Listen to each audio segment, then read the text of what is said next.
Hello CMA inter students, कैसे हैं आप सब। दोस्तों, मैं हूं सीए पंकज सरावगी और आज हम डिस्कस करने वाले हैं आपका जो दिसंबर 2022 में कॉस्ट अकाउंटिंग का पेपर हुआ था उसका सॉल्यूशन मैं आज आपके लिए लेकर आया हूं।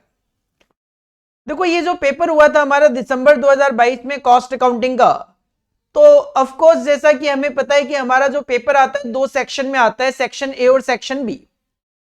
सेक्शन ए में क्वेश्चन नंबर 1 होता है और सेक्शन बी में बाकी क्वेश्चंस होते हैं। 7 क्वेश्चंस होते हैं, सिंपल सी मैं बात करूं तो, और उन 7 में से आपको 5 क्वेश्चन अटेम्प्ट करने होते हैं।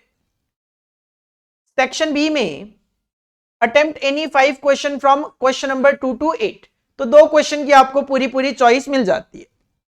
सबसे पहला जो क्वेश्चन होता है वो आपका, उसकी वेटेज होती है 25 मार्क्स की और इसके अंदर 4 वैरायटीज ऑफ क्वेश्चंस होते हैं। पहला एमसीक्यू, देन उसके बाद match the following, then true false और then fill in the blanks. 10 MCQ, 5 match the following, 5 fill in the blanks और 5 ट्रू फॉल्स आपको देखने को मिलते हैं। तो देखो, ये आपके एग्जाम में जो दिसंबर 2022 का पेपर आया था, इसमें क्वेश्चन नंबर 1 में सबसे पहले 10 एमसीक्यू थे, जिसमें सबसे पहला एमसीक्यू था state which of the following are characteristics of job costing, कि इनमें से जॉब कॉस्टिंग की कैरेक्टरिस्टिक्स कौन सी है। Sir, homogeneous products. Homogeneous products, homogeneous products का मतलब होता है सेम तरीके के प्रोडक्ट्स। लेकिन सर, जॉब कॉस्टिंग में तो सेम तरीके की प्रोडक्ट नहीं होते, on the specification of customer आप प्रोडक्ट बनाते हो। पहला पॉइंट कैरेक्टरिस्टिक्स नहीं है। दूसरा, customer driven production. Sir, customer driven production होता है। और तीसरा, complete production possible with in a single accounting period. Sir, job costing में जॉब छोटी छोटी जॉब्स होती है जो आप सिंगल अकाउंटिंग पीरियड में कंप्लीट भी कर सकते हो। तो 2 और 3 जो है दोनों कैरेक्टरिस्टिक्स है, तो इसमें आपका जो करेक्ट आंसर होगा वो सी होगा। C will be your correct answer. Second जो एमसीक्यू था, cost which relates to an item where the input has an explicit physical relationship with the output is known as. Sir, ये definition किसकी है? Imputed cost की, engineered cost की, managed cost की या opportunity cost? Sir, engineered cost जो होती है that is relate to an item where the input has an explicit physical relationship with the output. Engineered cost, B will be your correct answer. इसके बाद third MCQ था method study and motion study are conducted by engineering department. Sir, B will be your correct answer. इसके बाद एक MCQ में इन्होंने practical question रखा, सेनम PLC या पीआईसी जो भी है, प्रोड्यूसिंग प्रोडक्ट जेमो provides the following information. Royalty paid कर रहे हो आप सेल्स पे 35,000, डिजाइन चार्जेस पेड कर रहे हो फॉर द प्रोडक्ट 8,000 और हायर चार्जेस आप पे कर रहे हो for equipment used for production 3,000। Sir, ये हायर चार्जेस ये HIGHER वाला हायर नहीं है, ये HIRE वाला हायर होना चाहिए। तो डायरेक्ट एक्सपेंस क्या होंगे? तो sir, as per cost accounting standard 10, direct expenses के अंदर रॉयल्टी पेड ऑन सेल भी इंक्लूड होता है, डिजाइन चार्जेस भी इंक्लूड होते हैं और हायर चार्जेस फॉर इक्विपमेंट भी कवर होते हैं। तो जस्ट आपको तीनों का एडिशन करना है और दैट इज 46,000। तो sir, C will be your correct answer. Next, fifth, which of the following is usually classed as discretionary fixed cost. Sir, इनमें से डिस्क्रिशनरी फिक्स्ड कॉस्ट कौन सी है? सुपरवाइजर वेजेस, डेप्रीशिएशन, रेंट या फिर R&D कॉस्ट? तो sir, research and development cost is the example of discretionary fixed cost. Sixth, which of the following cost accounting standard deal with the principle and method of determining the material cost? Sir, material cost का cost accounting standard कौन सा है? Cost accounting standard 6 जो है वो material cost के साथ deal करता है। तो sir, A will be your correct answer, cost accounting standard 6। इसके बाद नेक्स्ट जो 7th है, 7th एमसीक्यू रखा है again practical.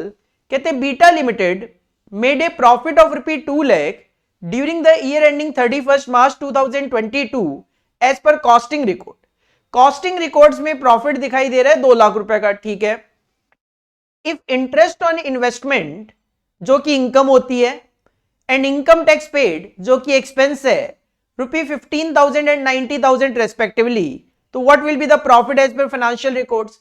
Sir, interest on investment add कर लो और टैक्स पेड माइनस कर दो, तो 2 लाख प्लस 15,000 माइनस 90,000, 1,25,000 आपका आंसर आ जाएगा। 2 lakh plus interest on investment 15,000 minus income tax paid 90,000, 1,25,000 will be your answer.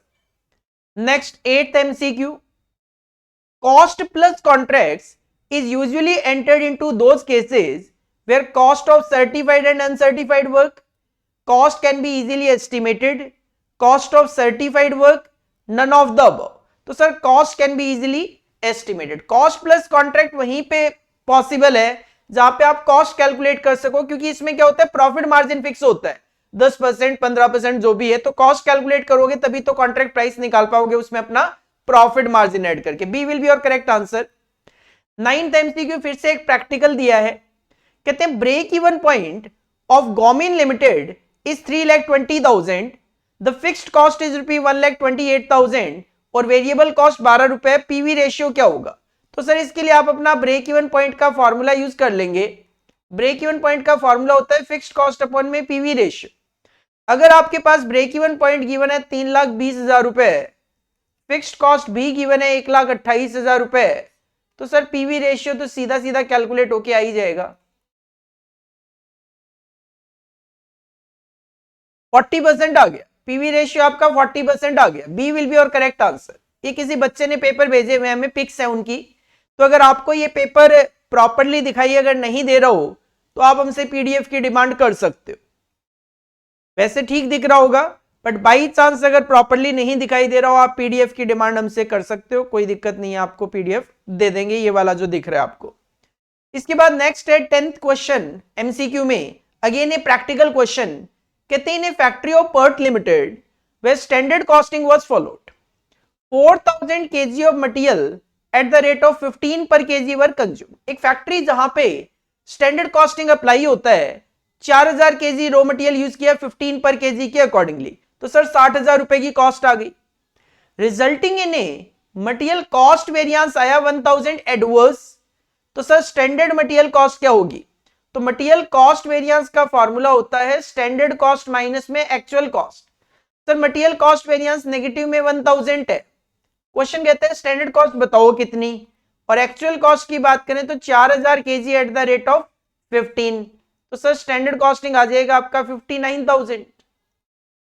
59,000. C will be your correct answer. जिस भी बच्चे ने ये किया था नन ऑफ द अबव किया होगा, गलत हो जाएगा उसका. सी 59,000 will be the correct answer.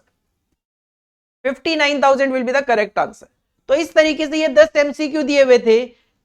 कुछ एक प्रैक्टिकल है, बट ज्यादातर आप देख रहे हो थियोरिटिकल है. हमें पहले से ही पता होता है कि एमसीक्यू में सर प्रैक्टिकल पोर्शन कम आता है, थ्योरी पोर्शन ज्यादा आता है.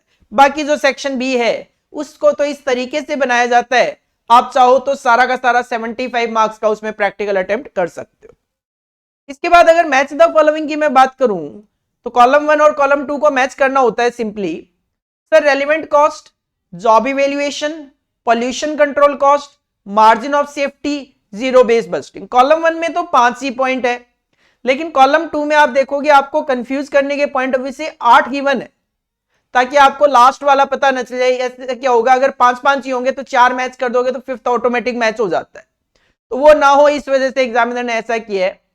Break even analysis, sir margin of safety is related to break even analysis, तो आप 4 को मैच कर सकते हो ए के साथ. डिसीजन पैकेज होता है जीरो बेस बस्टिंग, 5 को आप मैच कर सकते हो बी के साथ. Assessment of the relative worth of job with in A business enterprise. Sir assessment of the relative worth of job होता है जॉब इवेल्युएशन करना, तो 2 को आप मैच कर सकते हो सी के साथ. Management by exception, cost accounting standard 14 है sir pollution control cost. Pollution control cost is nothing, CS 14 का नाम है, तो आप 3rd को मैच कर सकते हो ई के साथ. फंक्शनल बजट, सर एक बचा है रेलिवेंट कॉस्ट. रेलिवेंट कॉस्ट कोई फंक्शनल बजट से कोई रिलेशन नहीं होता, स्पेसिफिक सिचुएशन भी नहीं है. Notional cost, you can say sir notional cost. Relevant cost is related to notional cost, क्योंकि नॉशनल कॉस्ट में जैसे अपॉर्चुनिटी कॉस्ट भी आती है और रेलिवेंट कॉस्ट में हम अपॉर्चुनिटी कॉस्ट भी कवर करते हैं, तो रेलिवेंट कॉस्ट को आप मैच कर सकते हो एच के साथ. तो इस तरीके से 5 नंबर के लिए ये 5 मैच द फॉलोइंग आपको करने थे. इसके बाद अगर सी पॉइंट पे आते हैं तो सी पॉइंट में ट्रू फॉल्स गिवन है. सी पॉइंट में ट्रू फॉल्स बताने आपको. कहते हैं notional cost and imputed cost mean the same thing. Sir you can से ट्रू है, क्योंकि जब आप इंप्यूटेड कॉस्ट की डेफिनेशन देखते हो तो उसमें लिखा हुआ imputed cost is notional cost. Idle facility and idle time are the same. Sir idle facility और आइडल टाइम अलग अलग होते हैं। आइडल फैसिलिटी का मतलब तो ये है, मान लो आपके पास एक मशीन है जिसपे आप 10,000 यूनिट बना सकते हो, लेकिन मार्केट डिमांड के अकॉर्डिंग 6,000 ही बनाते हो, तो जो 4,000 यूनिट्स बनाने की फैसिलिटी है वो आपके पास आइडल है। जबकि आइडल टाइम की अगर बात करें तो आइडल टाइम होता है कि सर एक वर्कर अगर आधा घंटा आप टी टाइम भी दे रहे हो, आधा घंटा अगर आप लंच टाइम भी दे रहे हो, तो भी वो आइडल टाइम में कवर होता है। हालांकि जरूरत मुझे 50 वर्कर की और 50 वर्कर ही है मेरे पास, तो भी उसमें आइडल टाइम आपको देखने को मिल सकता है। तो दोनों डिफरेंट है, तो फॉल्स हो जाएगा। Just in time deal with controlling defect in time. Sir time से जस्ट इन टाइम का कोई रिलेशन नहीं है, एक्चुअल में वो तो मटेरियल को कंट्रोल करने की एक प्रोसेस होती है, ये भी फॉल्स है। Multiple costing is suitable for the banking industry. Sir no, banking industry में अगर मैं बात करूं सर्विस कॉस्टिंग मेनली अप्लाई होता है, false. CVP analysis is simple break even analysis. Sir अगर आप ध्यान से पढ़ोगे अपने चैप्टर को तो सीवीपी एनालिसिस को ही ब्रेक इवन एनालिसिस बोला जाता है। You can say sir this statement is true. तो ये 5 आपको ट्रू फॉल्स पूछे गए थे। और उसके बाद अगर हम बात करें तो डी में फिल इन द ब्लैंक्स है। डी में फिल इन द ब्लैंक्स है, जिसमें पॉइंट नंबर 1 है blank cost are historical cost which are incurred in the past. Sir अगर आप डेफिनेशंस वगैरह चैप्टर 1 अच्छे से पढ़ के जाते हो, क्लासिफिकेशन ऑफ कॉस्ट वाला पार्ट, तो संक कॉस्ट वो कॉस्ट होती है जो पास्ट में इनकर होती है, हिस्टोरिकल कॉस्ट होती है, संक आएगा यहां पे। सेकेंड पॉइंट कहते हैं blank analysis is used primarily for control of spare parts. Spare parts के कंट्रोल के लिए सर वीडी एनालिसिस यूज होता है, मेनली वीडी एनालिसिस हम यूज करते हैं for the control of spare parts. Vital, essential, desirable. Cost accounting standard 19 deals with the principle and method of determining. Sir CS 19 होता है joint cost का, CS 19 जो है वो है जॉइंट कॉस्ट का। पॉइंट नंबर 4 जो है वो थोड़ा सा प्रैक्टिकल पोर्शन। एक कंपनी मेंटेन्स है, अगर मार्जिन ऑफ सेफ्टी आपका 30% और पीवी रेशियो 20% है, तो सर मार्जिन ऑफ सेफ्टी का फॉर्मूला होता है प्रॉफिट अपॉन में पीवी रेशियो। क्वेश्चन कहते हैं मार्जिन ऑफ सेफ्टी अगर 30% हो मतलब 0.30, पीवी रेशियो अगर आपका 20% है 0.20, तो प्रॉफिट कितना होगा? 6% ऑफ सेल, 6% ऑफ सेल आ जाएगा। और पांचवा और लास्ट एमसीक्यू है, a flexible budget recognises the behaviour of blank and blank cost. तो सर फ्लेक्सिबल बजट में आप फिक्स्ड और वेरिएबल कॉस्ट अलग अलग शो करते हो। अगर इसमें 3 ब्लैंक होते तो हम फिक्स्ड वेरिएबल सेमी वेरिएबल भी डाल देते, लेकिन अगर 2 है तो फिक्स्ड और वेरिएबल आप लिख दो।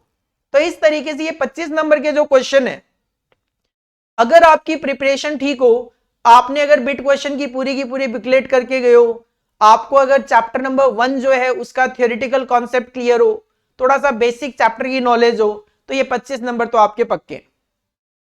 25 मार्क्स, और इसको करने में आपको मेरे हिसाब से 25 मिनट भी नहीं लगने चाहिए। मैं अगर बात करूं तो मैंने आपको ये करवा दिए अप्रॉक्स 13 मिनट्स में, 13 से भी कम टाइम में करवा दिए, क्योंकि मैंने पहले तो हाई एलो भी करा आपके साथ, तो अप्रॉक्स 12 से 13 मिनट में मैंने आपको करा दिए। तो अगर आपके कॉन्सेप्ट क्लियर हो, आप लिखोगे, मैंने बताया आप लिखोगे एग्जाम में, 25 मिनट में ये 25 मार्क्स आ जाते हैं।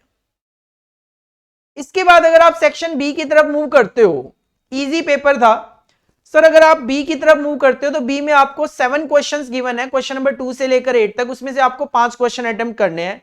हर क्वेश्चन की वेटेज 15 नंबर की होती है। 25 का तो कर ही चुके हो, 75 का करना है, तो 15-15 के 5 क्वेश्चन अटेम्प्ट कर लो आप। क्वेश्चन नंबर 2 की अगर बात करें तो क्वेश्चन नंबर 2 में ए जो पार्ट है ये तो मटेरियल कॉस्टिंग में से गिवन है, और पार्ट बी जो है वो ओवरहेड में से गिवन है, जैसा कि नॉर्मली इंस्टीट्यूट करता है, बिल्कुल वैसा ही। अगर हम 2A की बात करें तो बिल्कुल इस तरीके का क्वेश्चन आप अपनी क्लासेस में करके जाते हो। Messrs HJBA private limited manufactures 20,000 units of a product per month. एक कंपनी है मेसर्स HJBA, वो 20,000 यूनिट्स एक महीने में प्रोड्यूस करती है, बनाती है।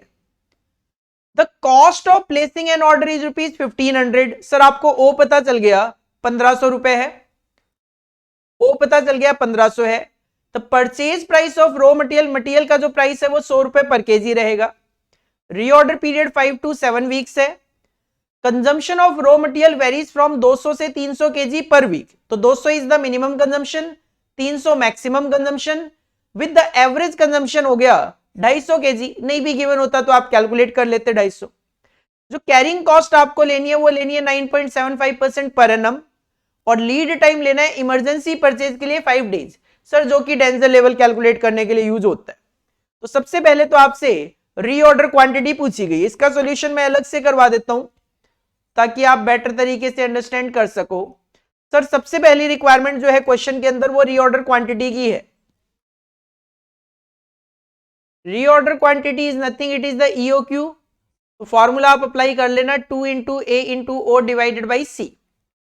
सर अंडर रूट में 2 इंटू ए, यहां पे मोस्ट ऑफ द स्टूडेंट गलती ये करते हैं कि 20,000 पर मंथ गिवन है, मल्टीप्लाई बाय 12 करके कैलकुलेशन कर देते हैं, गलत हो जाएगा। सर ये प्रोडक्ट की डिमांड है, ये प्रोडक्ट की मैन्युफैक्चरिंग की बात चल रही है। जबकि अगर मैं बात करूं तो हम जो रीऑर्डर क्वांटिटी कैलकुलेट करते हैं वो करते हैं मटेरियल के पॉइंट ऑफ व्यू से, हम करते हैं मटेरियल के पॉइंट ऑफ व्यू से। तो ये जो रीऑर्डर क्वांटिटी आपको कैलकुलेट करनी है ये मटेरियल के लिए कैलकुलेट करनी है। तो आपको क्या करना पड़ेगा, आपको ए कैलकुलेट करना पड़ेगा। कैसे सर, 250 केजी अगर कंजम्पशन है एक वीक का, तो साल में 52 वीक होते हैं। तो सर 250 का कंजम्पशन है एक वीक में, तो मल्टीप्लाई 52 से करोगे आपको आपका पूरे साल का कंजम्पशन पता चल जाएगा। Multiply by O, ordering cost per order given है 1500, 1500 डिवाइडेड बाय सी गिवन है आपके पास 9.75%, जो कि मटेरियल की कॉस्ट का होता है। तो सर 100 का 9.75% होगा।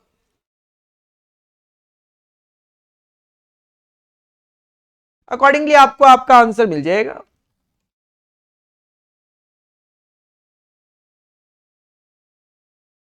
ये आ गया 2000 केजीज। पहले पॉइंट का आंसर है 2000 केजी। सर सेकंड रिक्वायरमेंट थी क्वेश्चन में, आपको रीऑर्डर लेवल कैलकुलेट करके देना था, और जो रीऑर्डर लेवल है उसका फॉर्मूला होता है maximum consumption multiply by maximum lead time. Maximum consumption multiply by maximum lead time. As per question maximum consumption है 300 और मैक्सिमम लीड टाइम है 7, तो 300 इंटू 7 ये आ जाएगा 2100 केजीज। इसके बाद अगर हम थर्ड पॉइंट की तरफ बढ़े तो सर थर्ड पॉइंट में क्वेश्चन की डिमांड है मैक्सिमम लेवल निकाल के दो। तो आप मैक्सिमम लेवल का फॉर्मूला अप्लाई कर लो। सर मैक्सिमम लेवल का फॉर्मूला होता है reorder level plus reorder quantity, जो कि आप दोनों कैलकुलेट कर चुके हो, माइनस में मिनिमम कंजम्पशन जो कि क्वेश्चन में गिवन है, multiply by minimum reorder period या लीड टाइम। रीऑर्डर लेवल आपने निकाला है 2100, रीऑर्डर क्वांटिटी निकाल लिया 2000। सर मिनिमम कंजम्पशन क्वेश्चन में गिवन है 200 का और मिनिमम पीरियड गिवन है 5, तो 200 इंटू 5। अकॉर्डिंगली आपको आपका आंसर मिल गया 3100 आ जाएगा। 3100 केजीज आ गया। इसके बाद फोर्थ रिक्वायरमेंट पे चले तो सर मिनिमम लेवल आपको कैलकुलेट करके देना है।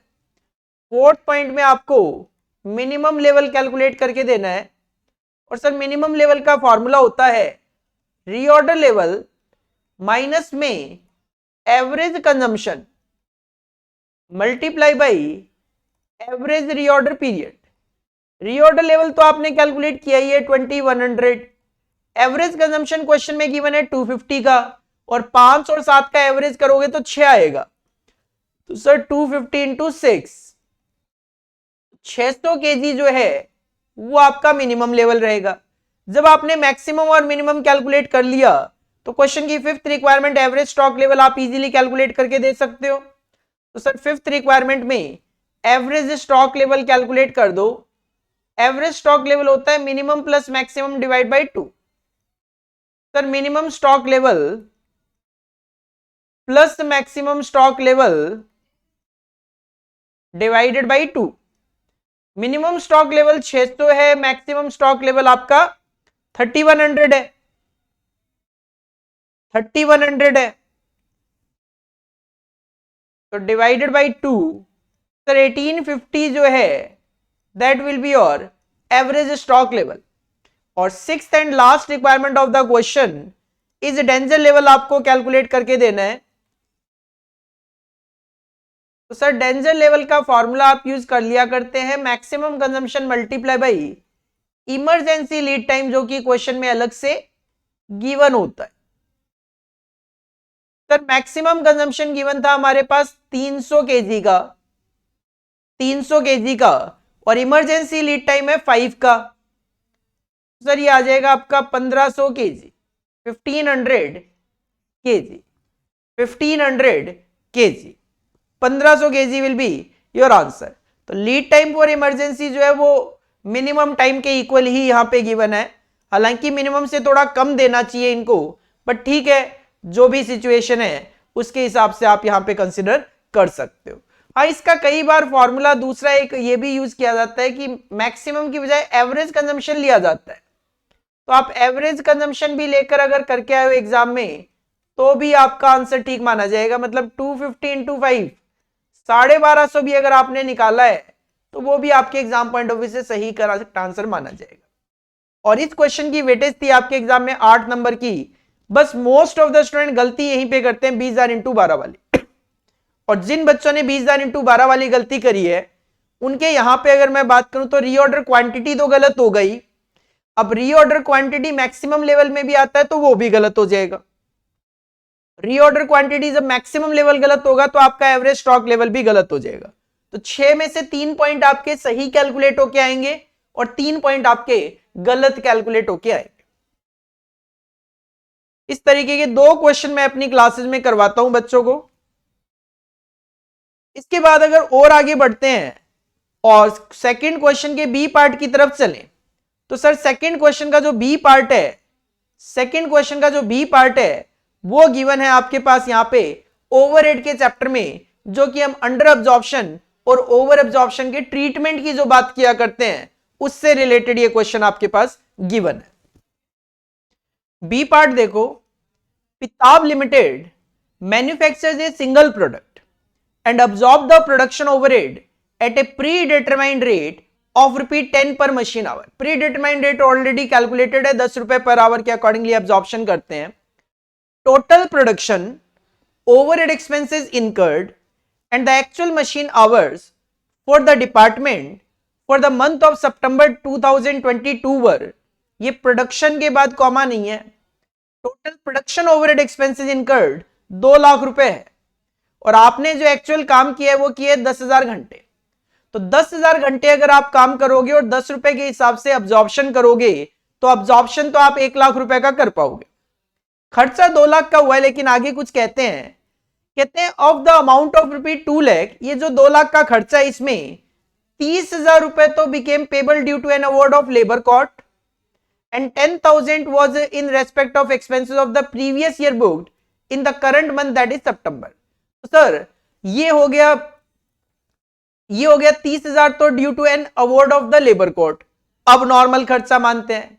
इसके अलावा जो 10,000 है जो प्रीवियस ईयर से रिलेट करता है वो भी हम यहां पे कंसीडर नहीं करते। तो 2 लाख में से 40,000 आप पहले माइनस कर दोगे तो 1,60,000 जो है उसको कंपेयर करेंगे 1 लाख से, तो कहीं ना कहीं 60,000 रुपए का जो डिफरेंस है, 60,000 का जो है वो अंडर अब्जॉर्प्शन आपका कैलकुलेट होके आएगा। देन क्वेश्चन है एक्चुअल में प्रोडक्शन 40,000 यूनिट है लेकिन आपने 30,000 बेच दी, तो analysing the reason it was found that 60% जो अंडर अब्जॉर्ब्ड है वो है due to defective planning. Defective planning मानी जाती है अब नॉर्मल, और रेस्ट जो है वो due to normal cost increase है। तो क्वेश्चन आपसे ट्रीटमेंट जानना चाह रहा है, तो सिंपली आपको इसके लिए क्या करना पड़ेगा, इसका भी एक शॉर्ट में आंसर अगर मैं प्रेजेंट करूं आपको यहां पे, तो सर इसके लिए सबसे पहले तो आप अब्जॉर्ब्ड ओवरहेड कैलकुलेट कर लोगे। 10 रुपए का प्री डिटरमाइंड रेट है, 10,000 घंटे आपने काम किया तो 1 लाख रुपए का आपका अब्जॉर्प्शन आएगा। एक्चुअल जो एक्सपेंस है कंपेयर जो करना है आपको, सर 2 लाख रुपए का खर्चा जरूर है लेकिन इस 2 लाख में 30,000 तो became due to award of labour code जो एस्टिमेटेड नहीं होता, और 10,000 पिछले साल का है, तो सर इस महीने से रिलेट तो 1,60,000 ही करा ना। तो कहीं ना कहीं अब्जॉर्प्शन कम है तो ये अंडर एब्जॉर्प्शन आ जाता है आपका यहाँ पे 60,000 रुपए का। अब ये जो अंडर एब्जॉर्प्शन है 60,000 का, एज पर क्वेश्चन इसका 60% तो डिफेक्टिव प्लानिंग की वजह से है। सर डिफेक्टिव प्लानिंग जो है वो अबनॉर्मल होता है, डिफेक्टिव प्लानिंग जो है वो अबनॉर्मल होता है, तो इसकी वजह से जो भी अंडर एब्जॉर्प्शन है जो कि 36,000 का है, ये तो आपका ट्रांसफर हो जाएगा प्रॉफिट एंड लॉस अकाउंट में। तो बाकी जो बच गया वो नॉर्मल है, वो नॉर्मल कॉस्ट इंक्रीज है। कितना सर? 24,000। लेकिन इसमें से आप क्या कर चुके हो, आप 30,000 यूनिट तो 40,000 बनाई थी, जिसमें से 30,000 बेच चुके हो, तो उसके लिए आप क्या करते हो, सप्लीमेंट्री रेट निकालते हो। Sir 24,000 divide by units produced, 40,000 बनाई तो 60 पैसा आपका सप्लीमेंट्री रेट आ जाएगा। देन जो आप बेच चुके होते हो वो ट्रांसफर कर देते हो कॉस्ट ऑफ सेल्स अकाउंट में, और बाकी जो आपके पास बच गया वो आप फिनिश गुड्स में ट्रांसफर कर देते हो। तो अगर 40,000 में से 30,000 यूनिट आपने बेच दी तो 30,000 यूनिट्स का जो अंडर एब्जॉर्प्शन है 60 पैसे के हिसाब से 18,000, ये तो कॉस्ट ऑफ सेल्स अकाउंट में चला जाएगा। और बाकी जो बच गया 10,000 यूनिट पे 60 पैसे के हिसाब से 6,000 रुपए, वो आप ट्रांसफर कर दोगे फिनिश्ड गुड्स अकाउंट में।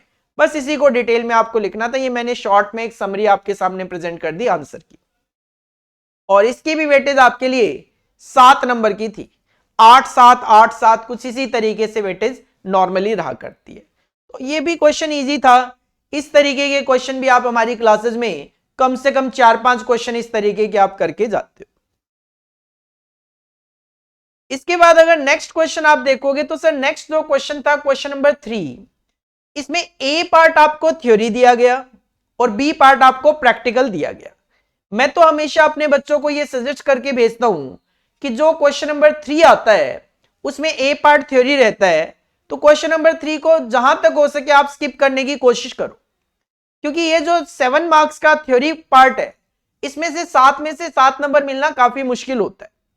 जबकि बाकी अगर आप क्वेश्चन देखोगे, सर अगर मैं क्वेश्चन नंबर 1 करता हूं, 2 करता हूं, तो अब मेरे को 4 क्वेश्चन ही तो अटेम्प्ट करने हैं। तो आप देखोगे सर क्वेश्चन नंबर 4 मेरे पास पूरा का पूरा प्रैक्टिकल है, क्वेश्चन नंबर 5 जो है वो मेरे पास पूरा का पूरा प्रैक्टिकल है, क्वेश्चन नंबर 6 जो है वो भी सर मेरे पास पूरा का पूरा प्रैक्टिकल है, और क्वेश्चन नंबर 7 भी मेरे पास पूरा का पूरा प्रैक्टिकल है। तो क्यों मैं थ्योरी में हाथ लगाऊं? क्योंकि जब मुझे पता है कि सर थ्योरी में पूरे में से पूरे नंबर मिलने ही नहीं है, तो थ्योरी करके आने का कोई तुक नहीं है। आप 7 नंबर में लिखोगे, लेंदी सा एक आंसर लिखोगे, एग्जामिनर बहुत अच्छा लिखोगे, 5 नंबर दे देगा, 6 नंबर दे देगा। 7 में से 7 नंबर बहुत मुश्किल होते हैं थ्योरी पार्ट में। हाँ, किसी को प्रैक्टिकल नहीं आता तो मैं कहता हूं भी करो, फिर तो कोई ऑप्शन नहीं है आपके पास। लेकिन मैं अपने बच्चों को कभी सजेस्ट नहीं करता, मैं हमेशा ही बोलता हूं प्रैक्टिकल 100% करके जाओ। थ्योरी में आप ऐसा पोर्शन पढ़ के जाओ, कॉन्सेप्चुअल पढ़ के जाओ कि MCQ, fill in the blanks, true false, match the following कर सकें। बिट क्वेश्चन की बुकलेट जरूर करके आओ, तो हमेशा मेरा सजेशन ही होता है। तो इस पेपर में ऑलमोस्ट सारे के सारे क्वेश्चन ऐसे आए हुए हैं प्रैक्टिकल पॉइंट ऑफ व्यू से, MCQ bit question point of view से, जो हमने सारे के सारे करवाए हुए। तो 100% पेपर जो है कॉस्ट अकाउंटिंग का ये वाला हमारे नोट्स में से आया है। अगर आप हमारे किसी भी पुराने स्टूडेंट से उनके नोट्स लेकर क्वेश्चन मैच करने बैठोगे, सर कुछ क्वेश्चंस की तो फिगर तक सेम है, कुछ क्वेश्चन में तो फिगर तक सेम आई हुई है। जैसे आप अगर ये क्वेश्चन नंबर ये वाला देखोगे, क्वेश्चन नंबर 4 वाला, सर बिल्कुल सेम फिगर के साथ question.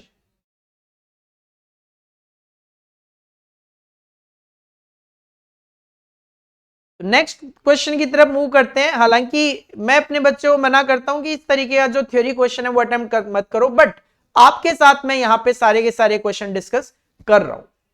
Sir question number 3A की अगर मैं बात करूं तो 3A तो सिंपल क्वेश्चन है, what disclosure are required to be made in the cost statement as per cost accounting standard 3 on production and operation overhead.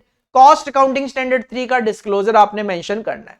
जो आपका स्टडी नोट नंबर 3 है कॉस्ट अकाउंटिंग स्टैंडर्ड, उसमें कॉस्ट अकाउंटिंग स्टैंडर्ड 3 में production and operation overhead के disclosures आपको mention करने।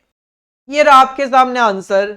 Sir ये 7 points है, डिस्क्लोजर के साथ लिखोगे तब जाके 7 नंबर आपको मिलेंगे। The basis of assignment of production or operation overhead to the cost object, production or operation overhead incurred in foreign exchange, production or operation overhead relating to resources received from or supplied to related party transaction दिखा दो। कोई भी subsidy grant वगैरह आपको मिली है government वगैरह से वो दिखा दो। कोई भी क्रेडिट और recoveries relating to the production और ऑपरेशन ओवरहेड, जो खर्चा रिकवर हो जाएगा बाद में। कोई भी अबनॉर्मल कॉस्ट है वो अलग से दिखाओ, और कोई भी अंडर एब्जॉर्प्शन ओवर एब्जॉर्प्शन है वो अलग से दिखाओ। तो सर ये तो सिंपल थ्योरी क्वेश्चन। इसके बाद रिकॉन्सिलिएशन का क्वेश्चन अटैच किया है इसके साथ 8 नंबर में।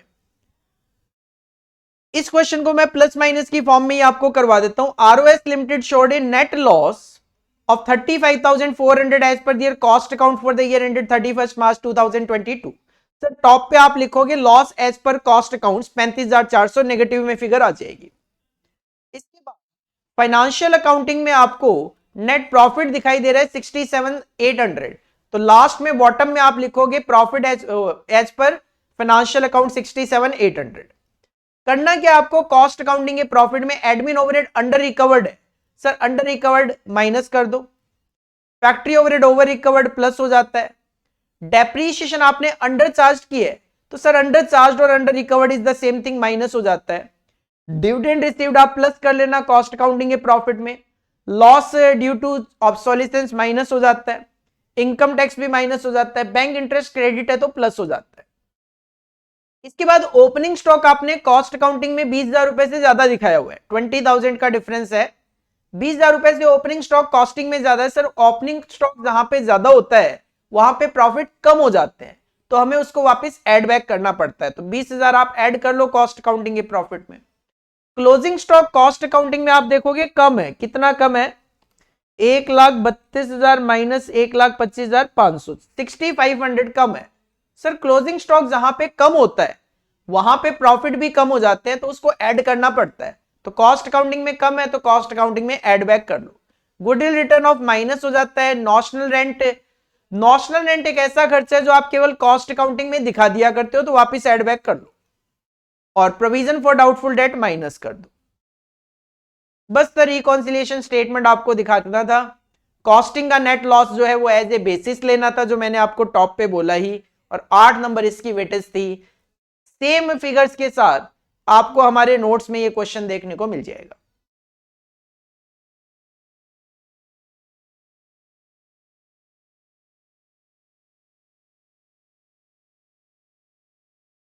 Next question, question number 4A। Question number 4A जो है इसका सॉल्यूशन ऑलरेडी हमारे पास होता है, क्योंकि सेम क्वेश्चन हम करते हैं अपनी क्लासेस में, तो मैं वहीं से करवाऊंगा। क्वेश्चन नंबर 4A देखो, Joxin Limited manufactures 2 types of pen, super pen and normal pen. Company का नाम है जॉक्सिन लिमिटेड, 2 तरीके के पेन बनाते हैं, सुपर और normal pen. The cost data for the year ended 31 March 2022 is as follows. कहते हैं मटेरियल है 8 लाख रुपए, वेजेस 4,48,000, प्रोडक्शन ओवरहेड 1,92,000, टोटल कर दिया 14,40,000। इसके बाद हमें कुछ डिटेल दी है। कहते हैं it is further asserted that direct material cost in super pen was twice as much as direct material in normal pen. इसका मतलब यह है कि नॉर्मल पेन में x लगेगा तो सुपर पेन में 2x मटेरियल लगेगा। Direct wages for normal pen were 60% of those for super pen. अगर सुपर पेन में वेजेस y लगेगी तो नॉर्मल पेन में ये 60% ऑफ y लगेगी, 0.6y लगेगी। और प्रोडक्शन ओवरहेड पर यूनिट जो है was at the same rate for both the type. अगर आप कहते हो z पर यूनिट लगेगा x के लिए, z पर यूनिट लगेगा सुपर पेन के लिए, तो z पर यूनिट ही नॉर्मल पेन के लिए भी लगेगा।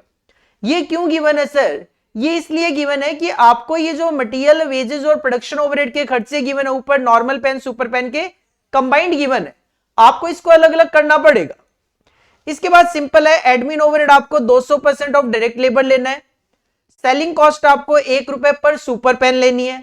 सुपर पेन का बताया, नॉर्मल पेन का नहीं बताया, क्योंकि जरूरत नहीं है, क्वेश्चन ने डेटा इस तरीके से ही पूछा है आपसे। Production and sales during the year were as follows. आपने प्रोडक्शन किया है सुपर पेन का 40,000 यूनिट, लेकिन सेल करिए केवल 36,000, 4,000 यूनिट क्लोजिंग स्टॉक में बच जाएगी आपके पास। और नॉर्मल पेन आपने 1,20,000 यूनिट बनाया, कितना बेचा नहीं बताया, जरूरत भी नहीं है। सेलिंग प्राइस आपको बताया 30 रुपी पर यूनिट है सुपर पेन का, नॉर्मल पेन का नहीं बताया, जरूरत भी नहीं है। सर पूछा क्या है क्वेश्चन है, क्वेश्चन है का कॉस्ट शीट बना देना केवल सुपर पेन के लिए, नॉर्मल पेन के लिए नहीं पूछी। टोटल वर्क्स कॉस्ट मतलब factory cost, cost per unit, total cost, profit per unit, total profit. Sir जब हम कॉस्ट शीट बनाएंगे टोटल वर्क्स कॉस्ट आ जाएगी, टोटल कॉस्ट भी आ जाएगी, लास्ट में आप cost per unit, profit per unit निकाल देना, टोटल प्रॉफिट भी कॉस्ट शीट में आ जाता है। 8 नंबर की इस क्वेश्चन की वेटेज थी। इसके सॉल्यूशन की अगर मैं बात करूं तो हमारे पास ऑलरेडी इसका सॉल्यूशन है दिस वन। आप क्या करोगे, कॉस्ट शीट बनाओगे सुपर पेन के लिए for the year ended, question में पीरियड थोड़ा सा चेंज हो जाएगा, 31 मार्च 2022, तो यहां पे 30 सितंबर जो हमारे क्वेश्चन में लिखा हुआ था उसकी जगह आप लिख दोगे इसकी जगह 31 मार्च 2022।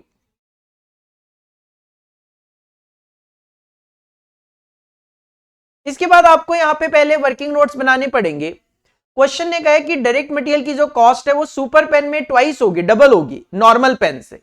तो हम क्या करते हैं, नॉर्मल पेन में अज्यूम कर लेते हैं एक्स, हम अज्यूम कर लेते हैं डायरेक्ट मटेरियल के लिए अज्यूम किया direct material cost per unit in normal pen X, तो सुपर पेन में डबल लगेगा तो ट्वाइस एक्स। आप कितनी कितनी यूनिट बना रहे हो सुपर पेन और नॉर्मल पेन की, सर सुपर पेन की 40,000, तो 40,000 इंटू एक्स, 40,000 इंटू 2x, और नॉर्मल पेन की 1,20,000, तो 1,20,000 into X is equal to total जो मटेरियल की कॉस्ट है वो होगी 8 लाख। सर इसको सॉल्व करोगे आपको आपका एक्स पता चल जाएगा, 4 रुपए पर यूनिट है। अगर एक्स 4 रुपए आया है जो कि आपने नॉर्मल पेन में एज्यूम किया था, तो सुपर पेन में डबल होगा, तो सुपर पेन में 8 रुपए पर यूनिट होगा। तो आप जाके अपनी कॉस्ट शीट में लिख दोगे मटेरियल की कॉस्ट 8 रुपए पर यूनिट, 40,000 यूनिट बनाई, 3,20,000 रुपए की कॉस्ट। सिमिलरली वेजेस के लिए आप अज्यूम कर लोगे सुपर पेन में वाई, तो नॉर्मल पेन में 60% of Y that is 0.6 Y लगेगा।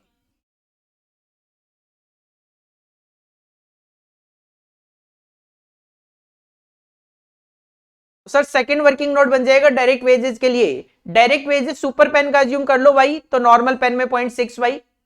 सुपर पेन की यूनिट्स कितनी 40,000, तो 40,000 इंटू वाई। नॉर्मल पेन की कितनी यूनिट 1,20,000, तो 1,20,000 into 0.6 Y is equal to total cost कितनी 4,48,000। इसको सॉल्व करोगे आपको वाई पता चल गया 4 रुपए पर यूनिट, जो कि आपने सुपर पेन का ही अज्यूम करा था। तो 40,000 इंटू 4, 1,60,000 रुपए आप डायरेक्ट वेजेस की कॉस्ट दिखा दो। दोनों का एडिशन प्राइम कॉस्ट हो जाएगा 480। इसमें ऐड करेंगे फैक्ट्री ओवरहेड। क्वेश्चन ने कहा है कि फैक्ट्री ओवरहेड पर यूनिट जो है वो तो सेम होगा दोनों के लिए, तो जेड जेड एज्यूम कर सकते हो। तो मैंने यहां पे क्या करा, प्रोडक्शन ओवरहेड के लिए सुपर पेन का जेड एज्यूम किया, तो नॉर्मल पेन का भी जेड ही होगा सर। और नंबर ऑफ यूनिट्स कितनी कितनी है 40,000 और 1,20,000, तो 40,000 into Z, 1,20,000 into Z is equal to total cost कितनी है 192। इसको सॉल्व किया तो सर जेड कैलकुलेट होके आ गया 1.2 per unit. 1.2 per unit 40,000 unit बना रहे हो सुपर पेन की, तो 40,000 इंटू 1.2 48,000 आप फैक्ट्री ओवरहेड प्रोडक्शन ओवरहेड डाल दोगे। ये आपकी प्रोडक्शन कॉस्ट आ गई, जिसको आप फैक्ट्री कॉस्ट बोल सकते हो, जो क्वेश्चन की पहली रिक्वायरमेंट है कि वर्क्स कॉस्ट कैलकुलेट करके दो। इसके बाद देखो अजम्पशन बेस्ड है कि क्वेश्चन ने कहा है कि एडमिन ओवरहेड आपको डालना है 200% ऑफ डायरेक्ट लेबर। अब अगर ये admin overhead related to production होगा तो आप पहले यहां पे डाल सकते हो, लेकिन नॉर्मली हम इसको जनरल मानते हैं तो मैं यहां पे बाद में डालूंगा। तो अकॉर्डिंगली मैं अपने आंसर के अकॉर्डिंगली करवा रहा हूं। बाकी इसका ऑल्टरनेटिव सॉल्यूशन भी हो सकता है कि फैक्ट्री कॉस्ट के बाद यहां पे आप पहले एडमिन ओवरहेड लो, देन आप क्लोजिंग स्टॉक माइनस करो। पॉसिबिलिटी है, वो ऑल्टरनेटिव सॉल्यूशंस है। सर मैं यहां पे फैक्ट्री कॉस्ट में से माइनस करूंगा closing stock of finished goods, क्योंकि क्वेश्चन में कोई opening stock of finished goods तो है नहीं, तो closing stock of finished goods हम यहां पे माइनस करेंगे। मेरी कॉस्ट आई 5,28,000 कितनी यूनिट्स के लिए 40,000 के लिए, और क्लोजिंग में कितनी बच गई मेरे पास, सर अगर 40 में से 36 बेची है तो 4,000 बच गई, तो 4,000 यूनिट की कॉस्ट आ गई 52,800। फैक्ट्री कॉस्ट में से closing stock of finished goods minus करोगे तो आप पहुंच जाओगे अपने कॉस्ट ऑफ गुड्स सोल्ड 475,200। इसमें आप ऐड कर लो बचे हुए ओवरहेड्स। एडमिन ओवरहेड आपको 200% डायरेक्ट लेबर का लेना है। सर डायरेक्ट लेबर है हमारा 160, तो इसका 200% 3,20,000। सेलिंग ओवरहेड क्वेश्चन ने कहा है कि सेलिंग कॉस्ट 1 रुपए पर पेन लेनी है, जो कि हमेशा नंबर ऑफ यूनिट सोल्ड पे आती है, 36,000 यूनिट बेची है तो 36,000 का खर्चा, टोटल कॉस्ट आ गई आपकी, जो कि क्वेश्चन की एक सेकंड रिक्वायरमेंट भी है। और सेल की बात करें तो क्वेश्चन है 30 रुपीज पर यूनिट सेल है, तो 36,000 टू 30 10,80,000 की आपकी सेल होगी, बैलेंसिंग फिगर में आपका प्रॉफिट आ गया। तीन रिक्वायरमेंट हो गई सर, फैक्ट्री कॉस्ट आ गया, टोटल कॉस्ट आ गया और टोटल प्रॉफिट आ गया। टोटल फैक्ट्री कॉस्ट आ गई, टोटल कॉस्ट आ गया, टोटल प्रॉफिट आ गया। अब कॉस्ट पर यूनिट और प्रॉफिट पर यूनिट निकाल के देना है तो सर निकाल दो, कॉस्ट पर यूनिट और प्रॉफिट पर यूनिट भी निकाल दो। कॉस्ट पर यूनिट दो तरीके से, cost of production per unit निकाल सकते हो। तो सर प्रोडक्शन यूनिट की बात करूं तो 5,28,000 रुपए की कॉस्ट थी 40,000 यूनिट के लिए, तो डिवाइड बाई 40,000 करके 13.2। अगर टोटल कॉस्ट की बात करोगे तो सर टोटल कॉस्ट आई है आपकी 8,31,200, जो 36,000 यूनिट की कॉस्ट है, तो 36,000 से डिवाइड करोगे 23.09 पर यूनिट। दोनों तरीके से कैलकुलेट कर दो। प्रॉफिट की बात करें तो सर प्रॉफिट आया टोटल 248,800 36,000 यूनिट से, तो डिवाइड करके 6.91 पर यूनिट आपका प्रॉफिट आ गया, और टोटल प्रॉफिट तो यहां पे निकल ही गया था।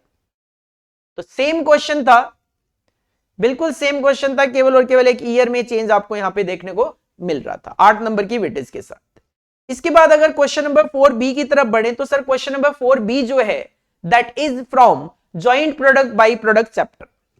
सेम तरीके का क्वेश्चन हम अपनी क्लासेस में करते हैं, लेकिन फिगर्स चेंज है, जिसकी वजह से मैं आपको इसका सॉल्यूशन करवा देता हूं। System Chemical Limited, a multi-product manufacturing company, electrolyzes common salt to obtain three products CHT, CH and HY। अगर आप हमने हमारे नोट्स में जाके देखोगे सेम क्वेश्चन है, फिगर चेंज है। ये CHT हमारे नोट्स में कास्टिक सोडा लिखा हुआ है, CH क्लोरीन लिखा हुआ है, HY हाइड्रोजन लिखा हुआ है। During a costing period, the expenditure relating to the input for the common process amounted to 4,20,000। Common process में 4,20,000 रुपया खर्च हुआ, तो this is nothing, joint cost है।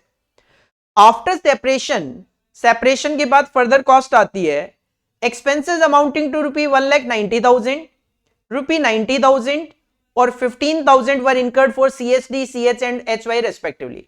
सर ये आपको फर्दर कॉस्ट बता दी। The entire production of the process was sold, सारा माल बेच दिया, and rupee 4,50,000, rupee 3 lakh and rupee 72,000 were realized for products CHD, CH and HY respectively। Sir sale value बता दी। The selling expenses were estimated at 5% of the realization from the sale value। Sale value का 5% आपको selling expense लिखना है।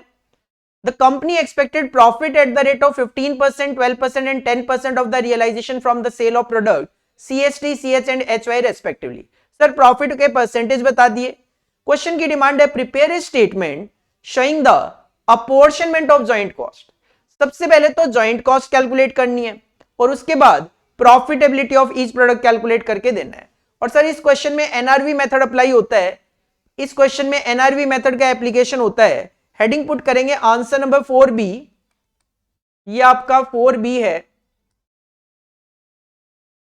Statement बनाएंगे सबसे पहले, statement of joint cost, ताकि जॉइंट कॉस्ट हमें पता चल सके। सर 3 तरीके के प्रोडक्ट्स हैं, तो 4 कॉलम ले लो। पर्टिकुलर्स, प्रोडक्ट के नाम है CHD, CH और HY।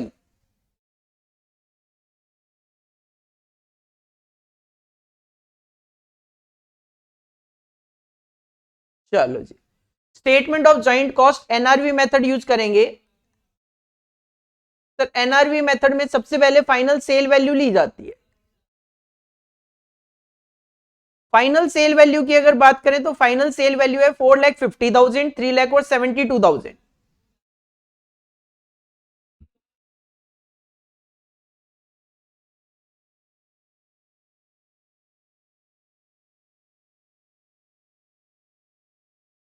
इसमें से maximum to maximum 3 item minus होते हैं।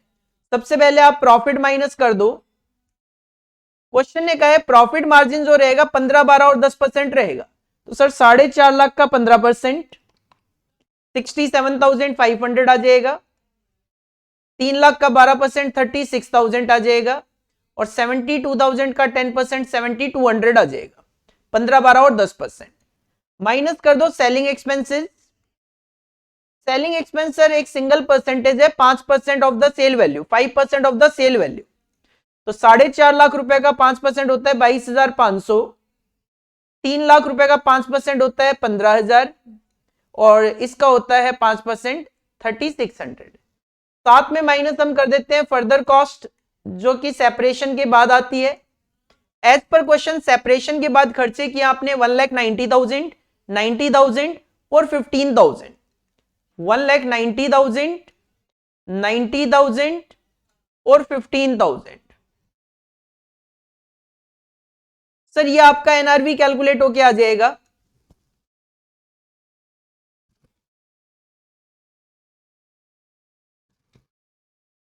$1,70,000,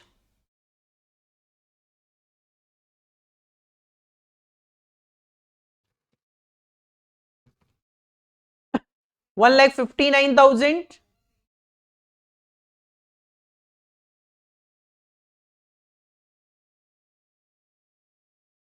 46,200। इसका रेशियो बना लो सर, क्योंकि इसके रेशियो में हमें जॉइंट कॉस्ट डिस्ट्रीब्यूट करनी होती है। रेशियो बनाने के लिए सबसे पहले तो आप 2 जीरो तो कैंसिल कर ही सकते हो।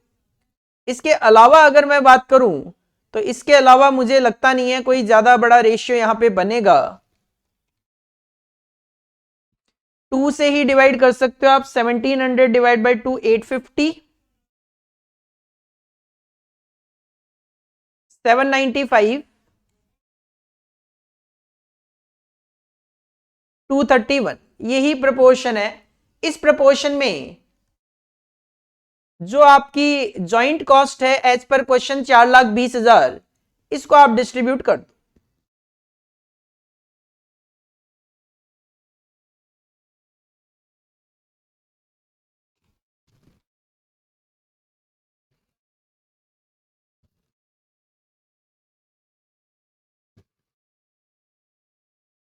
One nine zero two nine nine, 190,299, 177,985,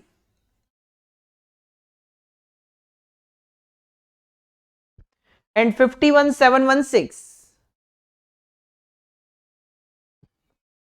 ये आपका जॉइंट कॉस्ट की कैलकुलेशन हो गई। इसके बाद आपको प्रॉफिटेबिलिटी कैलकुलेट करके देनी है। प्रॉफिटेबिलिटी के लिए आपको स्टेटमेंट ऑफ प्रॉफिट बनाना पड़ेगा। प्रॉफिटेबिलिटी के लिए आपको स्टेटमेंट ऑफ प्रॉफिट बनाना पड़ेगा। सेम फॉर्मेट जाने दो जो हमने जॉइंट कॉस्ट के लिए बनाया है, दैट इज पर्टिकुलर्स,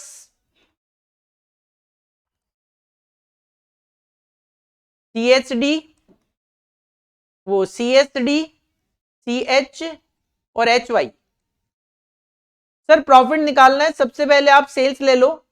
सेल वही जो क्वेश्चन में गिवन है, 4.5 लाख, 3 लाख और 72,000, 4,50,000, 3 लाख एंड 72,000। इसमें से माइनस कर दो एक तो जॉइंट कॉस्ट में जो शेयर आया, जो आपने अभी अभी कैलकुलेट किया, 190,299,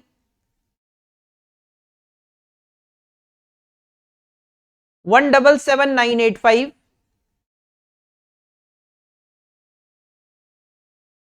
51,716।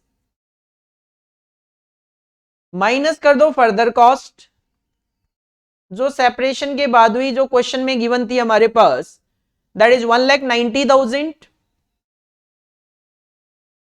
90,000 और 15,000, और माइनस कर दो सेलिंग एक्सपेंसेस जो कि सेल का 5% था, 22,500, 15,000 और 3,600।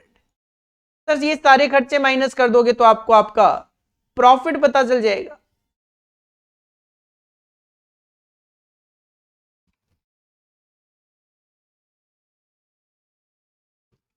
ये आ गया 47,201,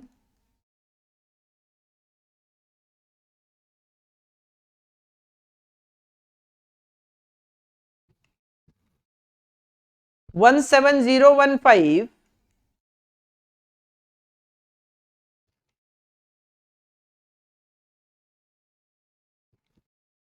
1684।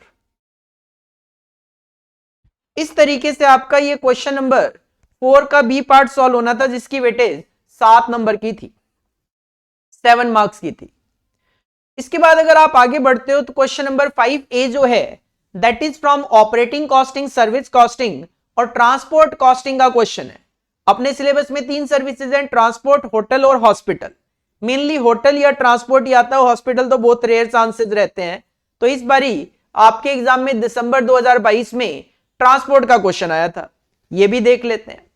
सिंपल क्वेश्चन है, संत ट्रेवल्स एजेंसी इज ए बस and operate a tourist service on daily basis. Sant travel agency है, इनके पास एक बस है, एक ही बस है, और ये टूरिस्ट सर्विसेज प्रोवाइड करते हैं डेली बेसिस पे। The bus starts from new city to rest village and return to new city the same day. New city से रेस्ट विलेज जाती है और वापस आती है same day. The distance between new city and rest village is 250 kilometre का distance है, आना जाना करेंगे 500 किलोमीटर का हो जाएगा। और this trip operate for 10 days a month, और एक महीने में आप 10 दिन ये ट्रिप्स करते हो। The bus also applies for another 10 days between new city and Kolanpur and return to new city the same day. Similarly जैसे न्यू सिटी से रेस्ट विलेज बस लेकर जाते हो आप, वैसे ही न्यू सिटी से कोलानपुर लेकर जाते हो, महीने में 10 दिन, सेम डे वापिस आ जाती है।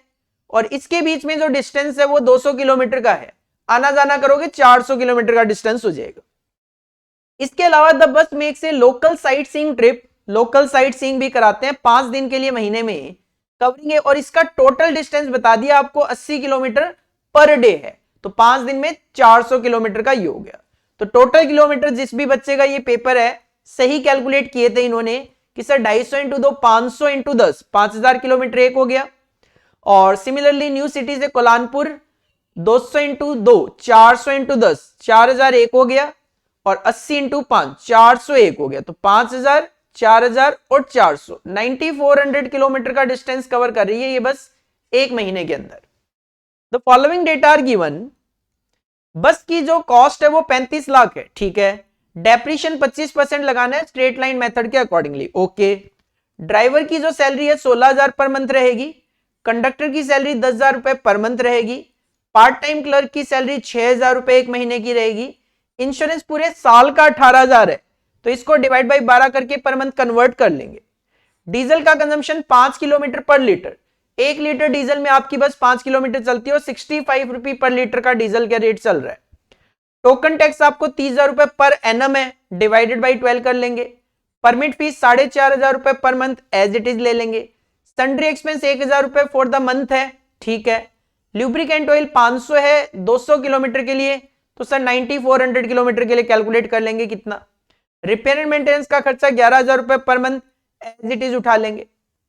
इसके बाद कहते हैं नॉर्मल कैपेसिटी जो है बस की 50 पैसेंजर की कैपेसिटी है नॉर्मल। वाइल प्लेइंग नहीं है, प्लाइंग होता है। While plying to and fro Rest Village, जो पहला इनका ट्रिप है न्यू सिटी से rest Village, the bus occupy 90% of the capacity, 45 passenger होते हैं। And 80% when it flies between new city to Kolanpur, और New city to Kolanpur 40 passenger ही होते हैं। और जब ये साइट सीइंग कराते हैं लोकल, तो बस फुल कैपेसिटी मतलब 50 पैसेंजर के साथ चलती है। पैसेंजर टैक्स लगाना है 15% of the net taking of the travel firms, ignore interest and taxes, calculate the rate to be charged to rest village and Kolanpur from new City per passenger. अपने को बताना है एक पैसेंजर से कोलानपुर और रेस्ट विलेज के लिए कितना चार्ज करें। If the profit required to be earned is 25% of the taking of the agency, 25% हम प्रॉफिट कमाना चाहते हैं। सर रफली अगर इसका आंसर मैं प्रेजेंट करूं तो आप क्या कर सकते हो, इसके लिए एक ट्रांसपोर्ट कॉस्ट शीट बना सकते हो। इसके लिए अगर मैं रफली आंसर प्रेजेंट करूं तो आप एक ट्रांसपोर्ट की कॉस्ट शीट बना सकते हो।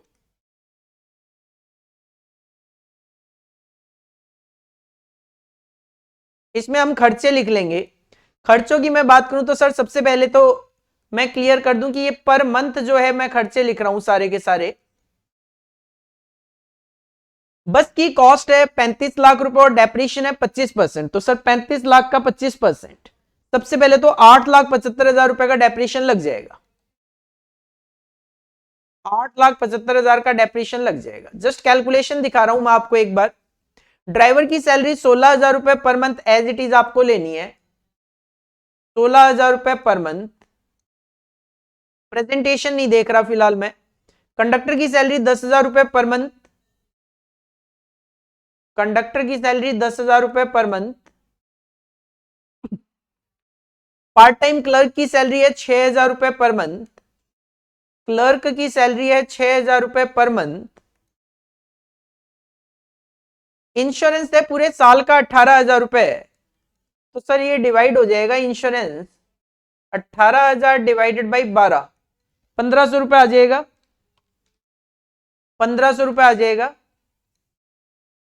इसके अलावा डीजल का कंजम्पशन, सर डीजल के कंजम्पशन की अगर मैं बात करूं तो किलोमीटर तो आपने कैलकुलेट कर ही लिए थे, यहां पे 9400 किलोमीटर है और डीजल का कंजम्पशन 5 किलोमीटर पर लीटर है, 65 रुपए पर लीटर। सर 9400 डिवाइड बाई 5, ये आपको लीटर पता चल गए और 1 लीटर का रेट है 65 रुपए का। 9400 डिवाइड बाई 5 इंटू 65, ये आ जाएगा 1,22,200 रुपए। इसके बाद टोकन टैक्स 30,000 रुपए पूरे साल का है, डिवाइड कर लो 12 से। टोकन टैक्स 30,000 रुपए पूरे साल का है, सर डिवाइड कर लो 12 से, 2,500 रुपए आ जाएगा। इसके बाद परमिट फी 4,500 रुपए पर मंथ है, एज इट इज ले लो। परमिट फी 4,500 रुपए एज इट इज ले लो। इसके बाद सन्ड्री एक्सपेंसेस है 1,000 रुपए, एज इट इज ले लो। Sundry expense 1,000 rupees.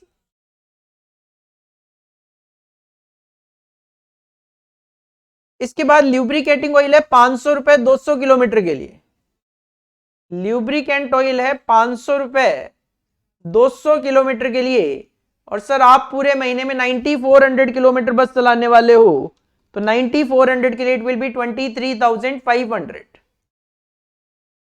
इसके बाद रिपेयर एंड मेंटेनेंस 11,000 रुपए एज इट इज उठा लो, 11,000 रुपए एज इट इज उठा लो।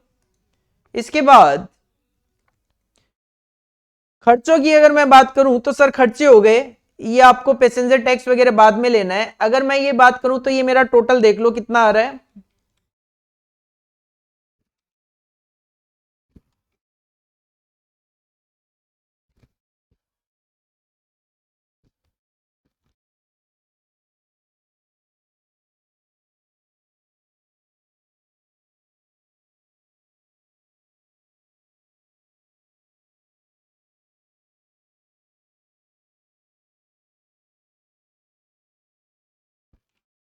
$10,73,200 आ रहा है। अभी इसके अंदर ऐड होना है एक तो पैसेंजर टैक्स और एक इसके अंदर होना है प्रॉफिट, तो आप अपनी टोटल टेकिंग्स पे पहुंच जाओगे। क्वेश्चन ने कहा 15% तो मुझे टेकिंग का टैक्स चाहिए और 25% प्रॉफिट चाहिए, तो इसका मतलब 40%, ये 15% ये है, 25% ये है, तो सिंपल सी बात है ये जो कॉस्ट है दैट विल इंडिकेट 60%।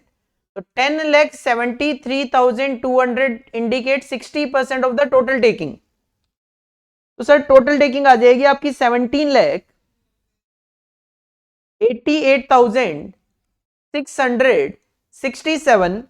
इसका 15% आप लिख दोगे 268,300, 268,300 आप लिख दोगे पैसेंजर टैक्स और 25% दैट इज 447,167, 447,167 आप प्रॉफिट मार्जिन लिख दोगे। ये तो आपकी बन गई ट्रांसपोर्ट की कॉस्ट शीट। क्वेश्चन कहता है बताना है आपको रेस्ट विलेज और कोलानपुर वाले पैसेंजर से क्या चार्ज करोगे। तो सर इसके लिए आपको क्या करना पड़ेगा, इसके लिए आपको पर पैसेंजर पर किलोमीटर कॉस्ट निकालनी पड़ेगी। पर पैसेंजर पर किलोमीटर आपको कॉस्ट कैलकुलेट करनी पड़ेगी, फेयर कैलकुलेट करना पड़ेगा। तो इसके लिए आगे चलता हूं, थोड़ा सा और वर्किंग नोट। देखो क्वेश्चन ने कहा था न्यू सिटी से रेस्ट विलेज 10 इंटू 500 5,000 किलोमीटर होगा। न्यू सिटी से रेस्ट विलेज दूसरा है न्यू सिटी से कोलानपुर, टू एंड फ्रो ले लो, आना और जाना, और एक न्यू सिटी में ही साइट सीइंग। तो 5000 किलोमीटर इसके हैं, 4000 किलोमीटर इसके हैं, और 400 किलोमीटर इसके हैं।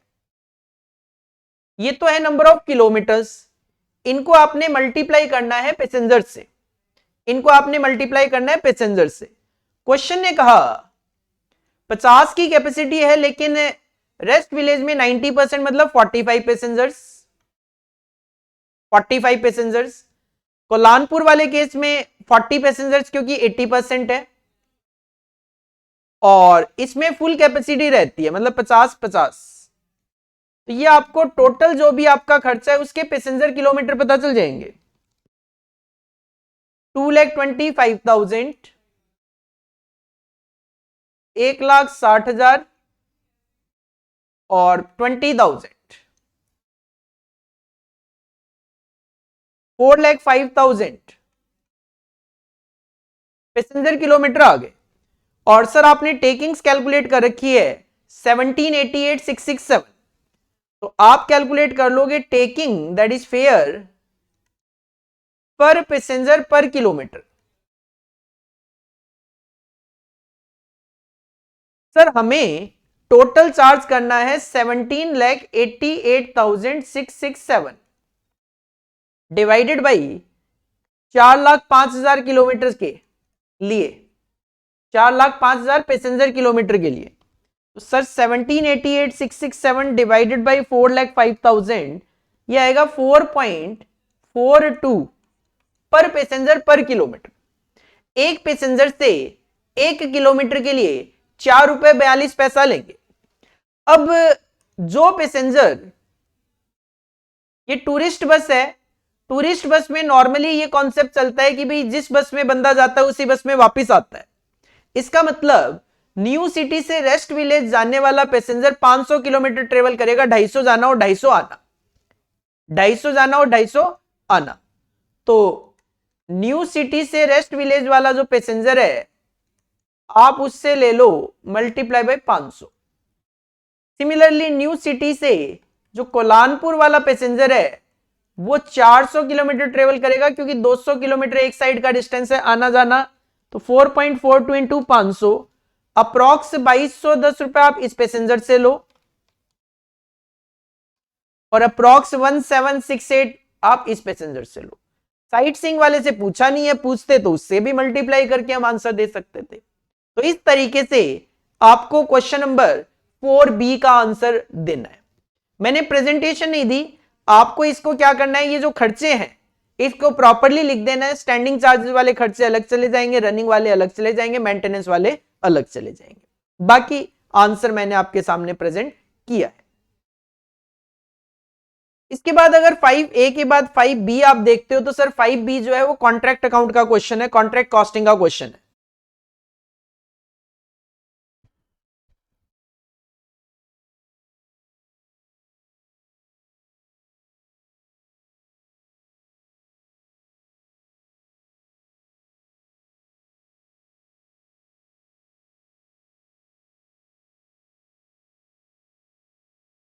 Next question, question number 5B।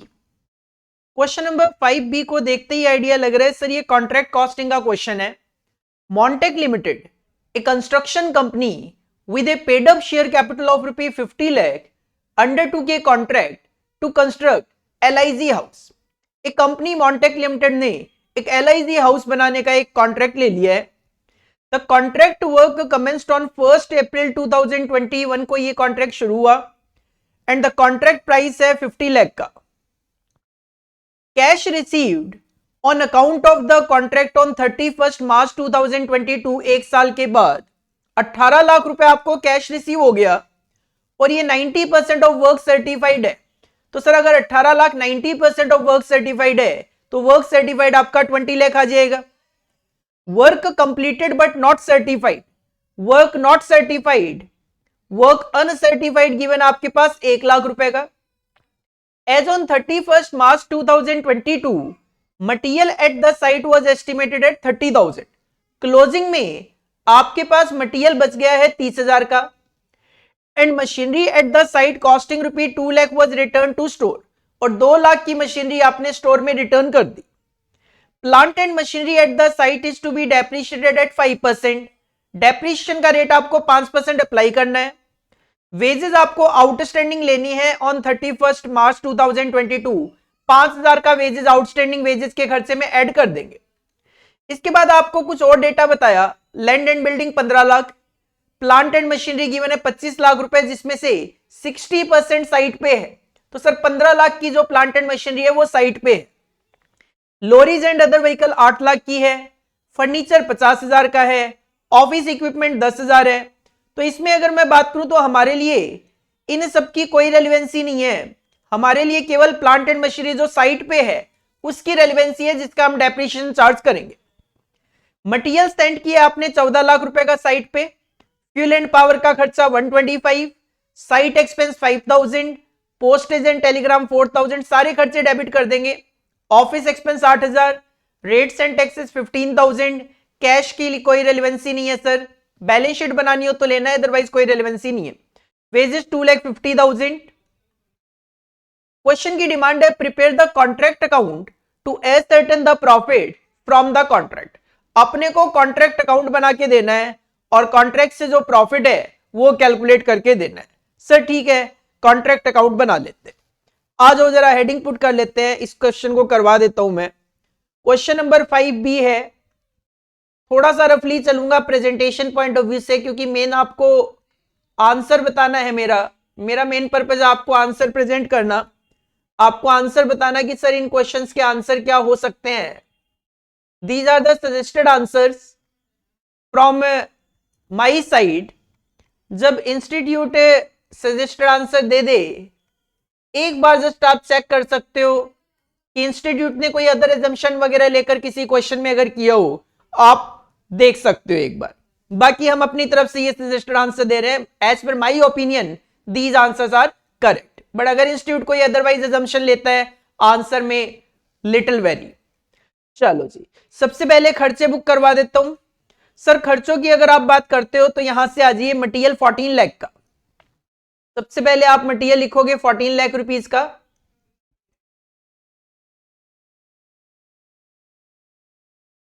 Material 14 lakh का। सर फ्यूल 1,25,000,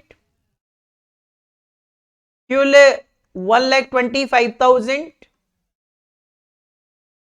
इसके बाद site expense 5,000, site expense 5,000, postage 4,000, postage 4,000, office expenses 8,000, office expenses 8,000। इसके अलावा rates and taxes 15,000, rates and taxes 15,000।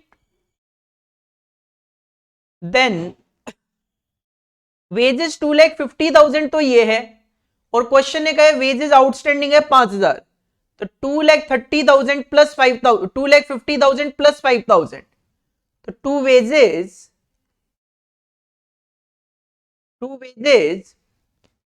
2,50,000 paid है और 5,000 आपका आउटस्टैंडिंग है, तो 2,55,000 आप कंसीडर करोगे। इसके अलावा कैश तो आता नहीं है कॉन्ट्रैक्ट अकाउंट के अंदर, इसके अलावा हमें एक डेप्रिसिएशन लेना है। क्वेश्चन है प्लांट एंड मशीनरी 25 लाख की है, जिसमें से 60% साइट पे है, तो 25 लाख का 60% होता है 15 लाख, और डेप्रिसिएशन आपको लगाना है 5%। तो एक to depreciation on plant, to depreciation on plant and machinery. Sir कितना, 25 लाख का 60% 15 लाख, और 15 लाख का 5% 75,000 आपका डेप्रिसिएशन होगा। सर इसके अलावा आपके पास लास्ट में क्लोजिंग स्टॉक ऑफ मटेरियल बच गया 30,000 रुपए का, बाई मटेरियल एट साइट 30,000 का। और जो क्वेश्चन है कहा प्लांट एंड मशीनरी हमने रिटर्न करा है, सर इसकी कोई रेलेवेंसी नहीं है, क्योंकि आपने करा तो क्लोजिंग पे ही है, और जब क्लोजिंग पे आप रिटर्न करोगे 31 मार्च को करोगे तो डेप्रिसिएशन तो इसमें इंक्लूड हो जाएगा। तो इसमें जो भी मेरे पास साइड पे था उस पूरे पे मैं डेप्रिसिएशन ऑलरेडी लगा चुका हूं। तो ये हो गया सारा का सारा खर्चा। तो अकॉर्डिंगली आपका क्रेडिट साइड में पहले तो cost of work to date calculate होके आ जाएगा कि सर इस दिन तक आपकी क्या कॉस्ट है वो आपको कैलकुलेट होके आ जाएगा। करो जरा डेबिट साइड में टोटल। सर डेबिट साइड में खर्चों का टोटल कर लो जरा कितना है।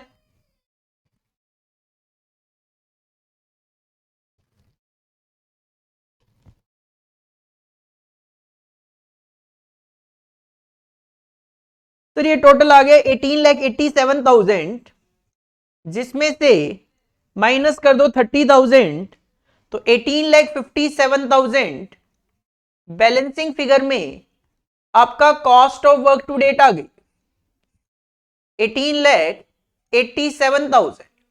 सर जो cost of work to date आई है 18,57,000, इसको आगे कैरी करेंगे to cost of work to date, to cost of work to date 18,57,000।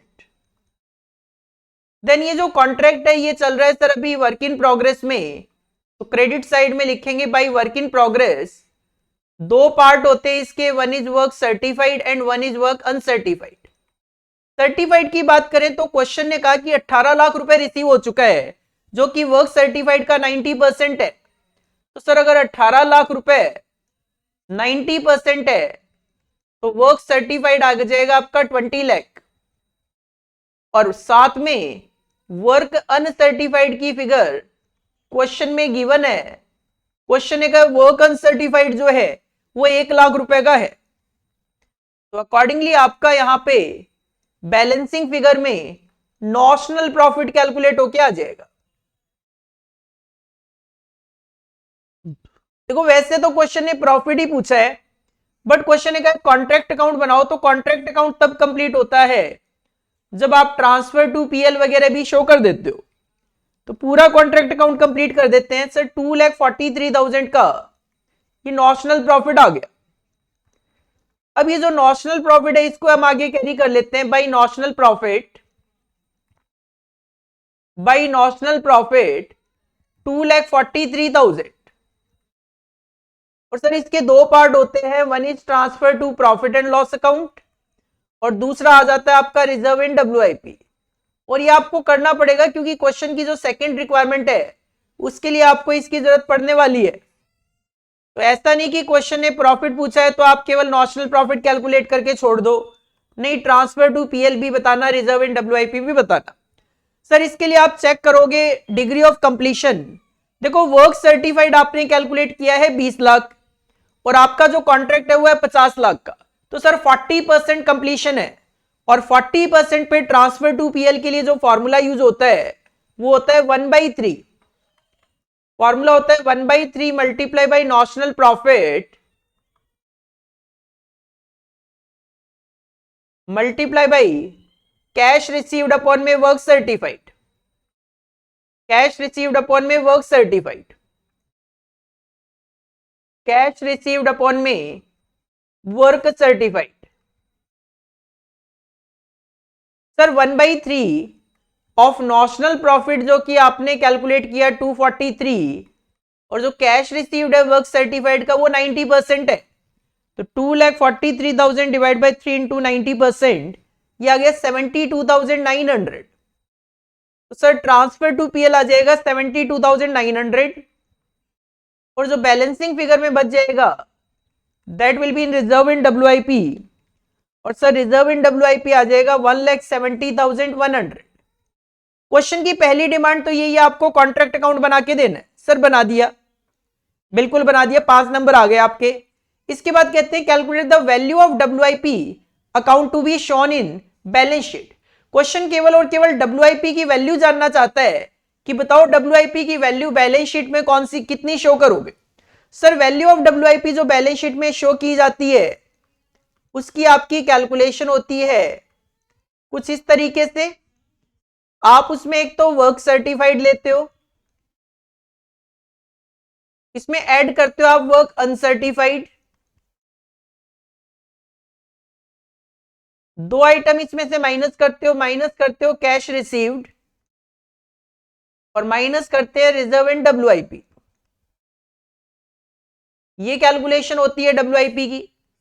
Sir work certified आपने कैलकुलेट किया 20 लाख, अनसर्टिफाइड क्वेश्चन में गिवन है 1 लाख, कैश रिसीव्ड हो चुका है एज पर क्वेश्चन 18 लाख रुपए गिवन है, और रिजर्व इन डब्ल्यूआईपी आपने कैलकुलेट किया है 170,100। Accordingly WIP to be shown in balance sheet will B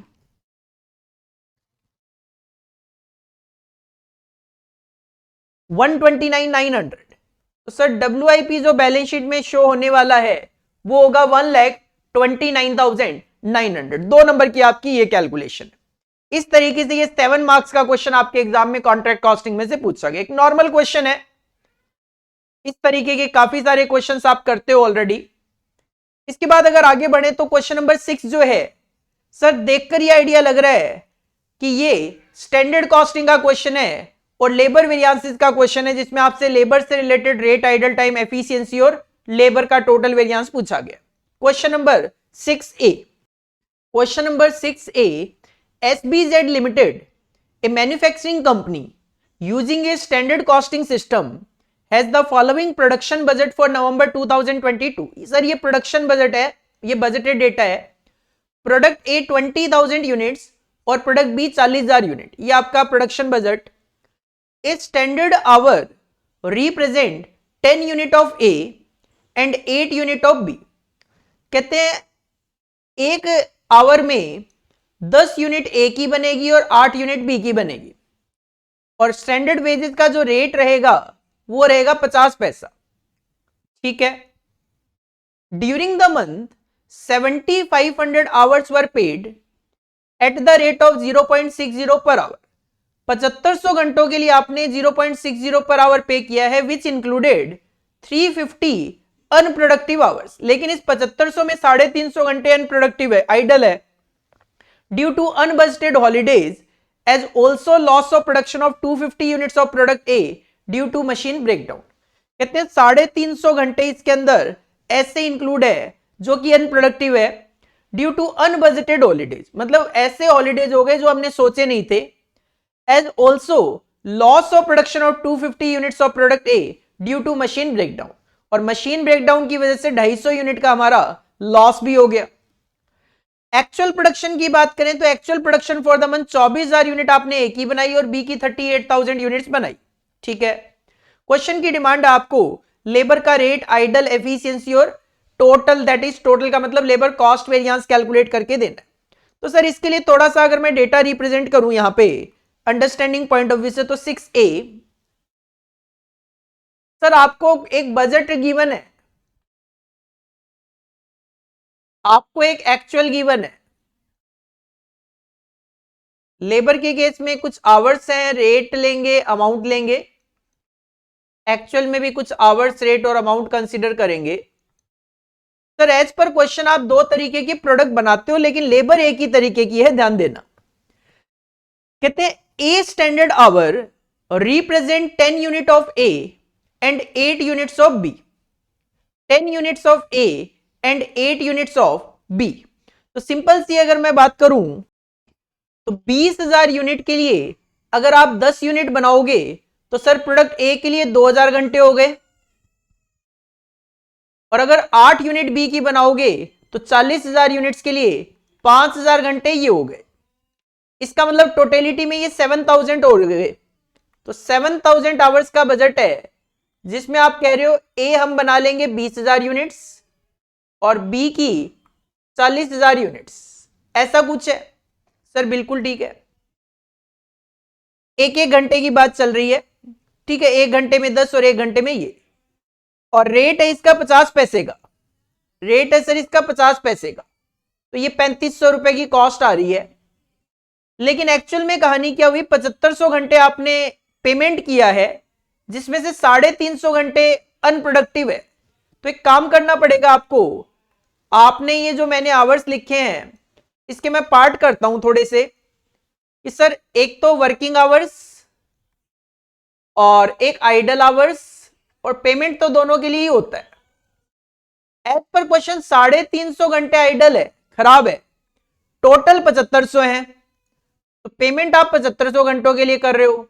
तो सर सिंपल सी बात है, एक्चुअल में वर्किंग की मैं बात करूं तो 7150 एक्चुअल में वर्किंग होगी। ठीक है, रेट कितना पे कर रहे हो आप एक्चुअल में? रेट पे कर रहे हो सर 60 पैसे का, 60 पैसे का, तो 7500 इंटू 60 पैसा 4500 रुपए। सर इसकी कोई रेलेवेंसी नहीं है कि ब्रेकडाउन वगैरह की वजह से कितना हमें नुकसान हुआ। एक्चुअल में आपने ए की 24,000 और बी की 38,000 यूनिट्स बनाई है। ए की 24,000 और बी की 38,000 यूनिट्स आपने इसमें बना दी है। ठीक है, ठीक है। इसके बाद देखो ये डेटा कंपेरेबल नहीं है क्योंकि आउटपुट जो है वो अलग अलग है, तो हम क्या करते हैं, हम अपना स्टैंडर्ड बनाया करते हैं। स्टैंडर्ड अगर आप बनाओगे तो आवर्स रेट अमाउंट के पॉइंट ऑफ व्यू से सर एक घंटे में एक यूनिट एक ही बननी थी, वो एक घंटे में 10 यूनिट एक ही बननी थी। तो 24,000 यूनिट अगर आपने बनाई है तो इसके लिए 2400 घंटे लगने चाहिए, प्लस प्रोडक्ट बी की एक घंटे में 8 यूनिट, तो सर 38,000 डिवाइडेड बाई 8, इसके लिए 4750 आवर्स लगने चाहिए थे। तो टोटल आपका जो टाइम लगना चाहिए था वो लगना चाहिए था 7150 आवर्स, और 50 पैसे के अकॉर्डिंगली आप पे करते तो ये कॉस्ट आनी चाहिए थी 3575। अब आप बता दो क्या चाहिए सर, रेट वेरिएंस चाहिए। तो लेबर रेट वेरिएंस का फॉर्मूला होता है स्टैंडर्ड रेट 50 पैसा माइनस एक्चुअल रेट आप पे कर रहे हो 60 पैसा, और रेट जो वेरिएंस है वो टोटल पेमेंट आवर्स के लिए लिया जाता है, और सर पेमेंट आवर 7500 है, तो 7500 इंटू 0.1, सर 750 रुपए एडवर्स आ गया। सेकंड में कहते हैं आइडल टाइम वेरिएंस बताओ। सर आइडल टाइम वेरिएंस का सिंपल सा फॉर्मूला होता है आइडल आवर्स 350 है multiply by rate, standard rate 50 पैसे का, तो सर 175 रुपए, और ये एडवर्स ही होता है। इसके बाद efficiency variance, sir efficiency variance का फॉर्मूला होता है standard hours 7150, actual hours, actual working hours होते हैं, ध्यान देना इसमें, ये भी 7150 ही है, इंटू 0.5, तो सर ये 0 आ जाएगा, ये नील आ जाएगा। और लास्ट कहता है लेबर का total variance. Labour total variance is nothing, labour cost variance को लेबर का टोटल वेरिएंस बोलते हैं। स्टैंडर्ड कॉस्ट आनी चाहिए थी 3575, और ये कॉस्ट आई है आपकी 4500, तो 3575 minus 4500, sir 925, that is adverse. आप मैच कर सकते हो, लेबर रेट, आइडल टाइम और एफिशिएंसी तीनों का जो एडिशन होता है that will be equal to total variance, तो sir 925 will be the correct answer. तो यहां पे कंफ्यूजन थोड़ा सा बच्चों के लिए ये है कि बच्चे ए और बी अलग अलग मान के चल लेते हैं। नहीं सर, मैं लेबर वेरिएंस निकाल रहा हूं ना कि प्रोडक्ट वेरिएंस। लेबर तो एक ही तरीके की है, तो एक साथ आप इस तरीके से प्रेजेंट कर सकते हो। अलग अलग प्रोडक्ट ए और बी के लिए अलग अलग कैलकुलेशन नहीं होने वाली है। हाँ, लेबर अलग अलग तरीके की होती है, skilled, semi skilled, women, man, तो आप उसके लिए अलग अलग कैलकुलेशन शो कर सकते हो। तो that will be the answer of standard costing. Sir 8 number का ये क्वेश्चन है, लेकिन थोड़ा सा लैंग्वेज कंफ्यूजिंग है, बच्चा यहां पे कई बार कंफ्यूज हो जाता है। नेक्स्ट क्वेश्चन नंबर 6B, और सर ये 6B जो है बजट एंड बजटरी कंट्रोल का क्वेश्चन है। इस तरीके के काफी सारे क्वेश्चंस आप करते हो। Ashrin, a manufacturing company estimated it sales for the year 2022-23 quarter wise. Ashrin ने 2022-23 के लिए क्वार्टर वाइज अपनी सेल एस्टिमेट की कि फर्स्ट क्वार्टर में हम 30,000 यूनिट, सेकंड में 37,500, थर्ड क्वार्टर में 41,250 और फोर्थ क्वार्टर में 45,000 यूनिट सेल करेंगे। Opening stock of finished goods 10,000 units, and the company expect to maintain the closing stock of finished goods 16,250 units at the end of the year. Year के point of view से आपको opening stock और closing stock बता दिए, quarterly नहीं, year के point of view से। The production pattern, देखो यहां पे प्रोडक्शन पैटर्न भी बताया आपको। कहते हैं प्रोडक्शन का हमारा जो पैटर्न है in each quarter is based on 80% of the sales of current quarter and 20% of the sales of the next quarter. Company कहती है हमारा प्रोडक्शन का तरीका कुछ इस तरीके से है कि हम करंट क्वार्टर की सेल का 80% और अगले क्वार्टर की सेल का 20% बनाते हैं। The opening stock of raw material at the beginning of the year is 10,000 kg and closing stock at the end of the year is required to be maintained 5,000 kg। Material का भी opening closing stock बता दिया और each unit of finished output require 2 kg of raw material. Product की एक unit को बनाने के लिए 2 kg मटेरियल लगता है। You are required to prepare the following, वो भी क्वार्टर वाइज बना के देना है सर। सबसे पहले कॉन्सेंट्रेट करेंगे प्रोडक्शन बजट इन यूनिट्स पे। हेडिंग पुट करूंगा आंसर नंबर 6B। सिंपल इसके लिए आपको प्रोडक्शन बजट बनाना है क्वार्टर वाइज।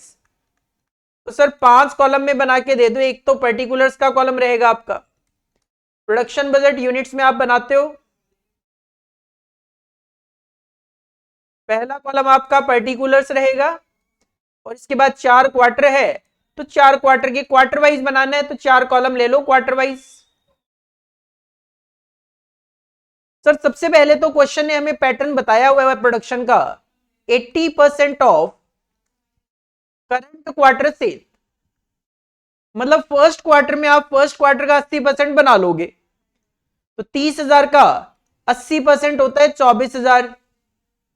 सेकेंड क्वार्टर में सेकेंड क्वार्टर का 80% बना लोगे तो 37,500 का 80% होता है 30,000। थर्ड क्वार्टर में थर्ड क्वार्टर का 80% बनाओगे तो सर ये होता है 33,000। और फोर्थ क्वार्टर में फोर्थ क्वार्टर का बनाओगे तो 45,000 का 80% होता है 36,000। प्लस क्वेश्चन का 20% ऑफ नेक्स्ट क्वार्टर सेल भी बनाते हैं। तो सर फर्स्ट क्वार्टर में आप सेकंड क्वार्टर की सेल का 20% बनाओगे 37,500 का 20%, 37,500 का 20% 7,500 बना लोगे। सेकंड क्वार्टर में तीसरे क्वार्टर की सेल का 20% बनाओगे तो 41,250 का 20% 8,250 बनाओगे। थर्ड क्वार्टर में फोर्थ क्वार्टर की सेल का 20% बनाओगे तो 45,000 का 20% 9,000 बनाओगे। तो सर फोर्थ क्वार्टर में अगले साल के पहले क्वार्टर की सेल का 20% बनाओगे। लेकिन क्वेश्चन में अगले साल की सेल नहीं गिवन है सर। चलो कोई बात नहीं, फिर भी मैं पहले 3 क्वार्टर की कैलकुलेशन तो कर ही पा रहा हूं एक बार। सर ये हो गया 31,500, ये हो गया 38,250, ये हो गया 42,000। अब चौथे क्वार्टर को कंप्लीट करने के लिए आपको क्या करना पड़ेगा, आपको वर्किंग नोट में प्रोडक्शन बजट बना लेना है, वो भी पूरे साल का। सर पूरे साल का अगर प्रोडक्शन बजट बनाना है तो आप फॉर्मेट फॉलो कर सकते हो, sale plus closing stock of finished goods minus opening stock of finished goods. पूरे साल के पॉइंट ऑफ व्यू से अगर मैं सेल की बात करूं तो सर चारों क्वार्टर का एडिशन कर लो, आपको पूरे साल की सेल पता चल जाती है। ये आ रहा है 153,750, 153,750 आप पूरे साल में सेल करोगे। क्लोजिंग में 16,250 मेंटेन करोगे, ओपनिंग में 10,000 है। ऐड कर लो 16,250 माइनस कर दो 10,000, आपको आपका पूरे साल का प्रोडक्शन पता चल गया 1,60,000 यूनिट। और सर अगर पूरे साल में आपको 1,60,000 यूनिट बनानी है, जिसमें से आप 31,500 फर्स्ट क्वार्टर में बना लोगे, सेकेंड क्वार्टर में 38,250 बना लोगे और थर्ड क्वार्टर में 42,000 बना लोगे, तो बचा हुआ जो बैलेंस है 48,250 वो फोर्थ क्वार्टर में बनाना। अकॉर्डिंगली यहां पे बैलेंसिंग फिगर डाल देना 12,250। This is the first requirement of the question, जिसमें आपको प्रोडक्शन बजट बना के देना है क्वार्टरली। इसके बाद सेकंड रिक्वायरमेंट में आपको रॉ मटेरियल का कंजम्पशन बजट बना के देना है क्वांटिटी में। तो सर रॉ मटेरियल का कंजम्पशन की अगर मैं बात करूं, यहीं पे कैलकुलेशन दिखा देता हूं। सर क्वेश्चन ने कहा है कि हर एक यूनिट को बनाने के लिए 2-2 किलो मटेरियल लगेगा। प्रोडक्शन को जैसे ही आप मल्टीप्लाई करोगे 2 से, आपको आपका रॉ मटेरियल का कंजम्पशन पता चल जाएगा। 63,000 आपका फर्स्ट क्वार्टर में आएगा, सेकेंड क्वार्टर में 76,500 होगा, थर्ड क्वार्टर में 84,000 होगा और फोर्थ क्वार्टर में 96,500 होगा। और देन क्वेश्चन ने तीसरे पॉइंट में कहा रॉ मटेरियल परचेज बजट बना के दो इन क्वांटिटी, क्वार्टरली नहीं पूरे साल के लिए बना के देना है फॉर द ईयर 2022-23। तो सर ठीक है, पूरे साल के लिए रॉ मटेरियल का परचेज बजट बना दो। रॉ मटेरियल का purchase budget, sir raw material purchase budget का फॉर्मेट होता है consumption plus closing stock of material minus opening stock of material. Consumption की अगर बात करें तो सर आप कंजम्पशन का टोटल कर लो, ये जो रॉ मटेरियल का कंजम्पशन निकाला है,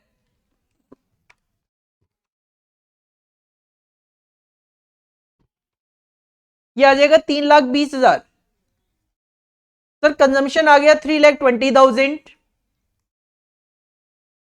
क्वेश्चन ने आपको बताया है कि मटेरियल का क्लोजिंग हम 5,000 मेंटेन करेंगे और ओपनिंग में हमारे पास 10,000 है, तो 5,000 ऐड कर लो और 10,000 माइनस कर दो, तो सर ये 3,15,000 आ जाएगा।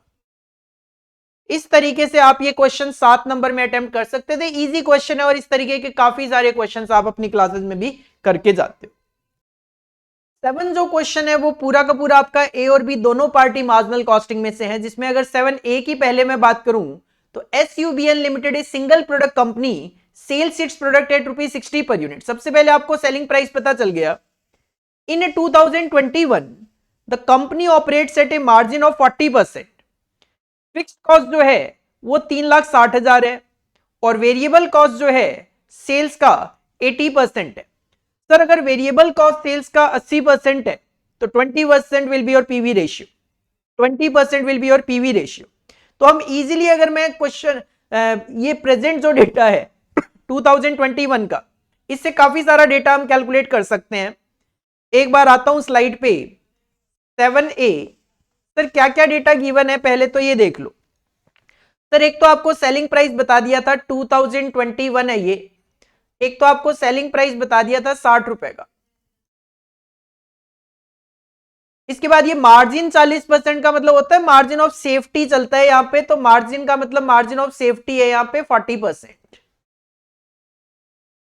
फिक्स्ड कॉस्ट 3,60,000, फिक्स्ड कॉस्ट 3,60,000 और वेरिएबल कॉस्ट जो है वो 80% है। तो सर वेरिएबल कॉस्ट 80% होने का मतलब है पीवी रेशियो आपका 20% है। ये कुछ डेटा है।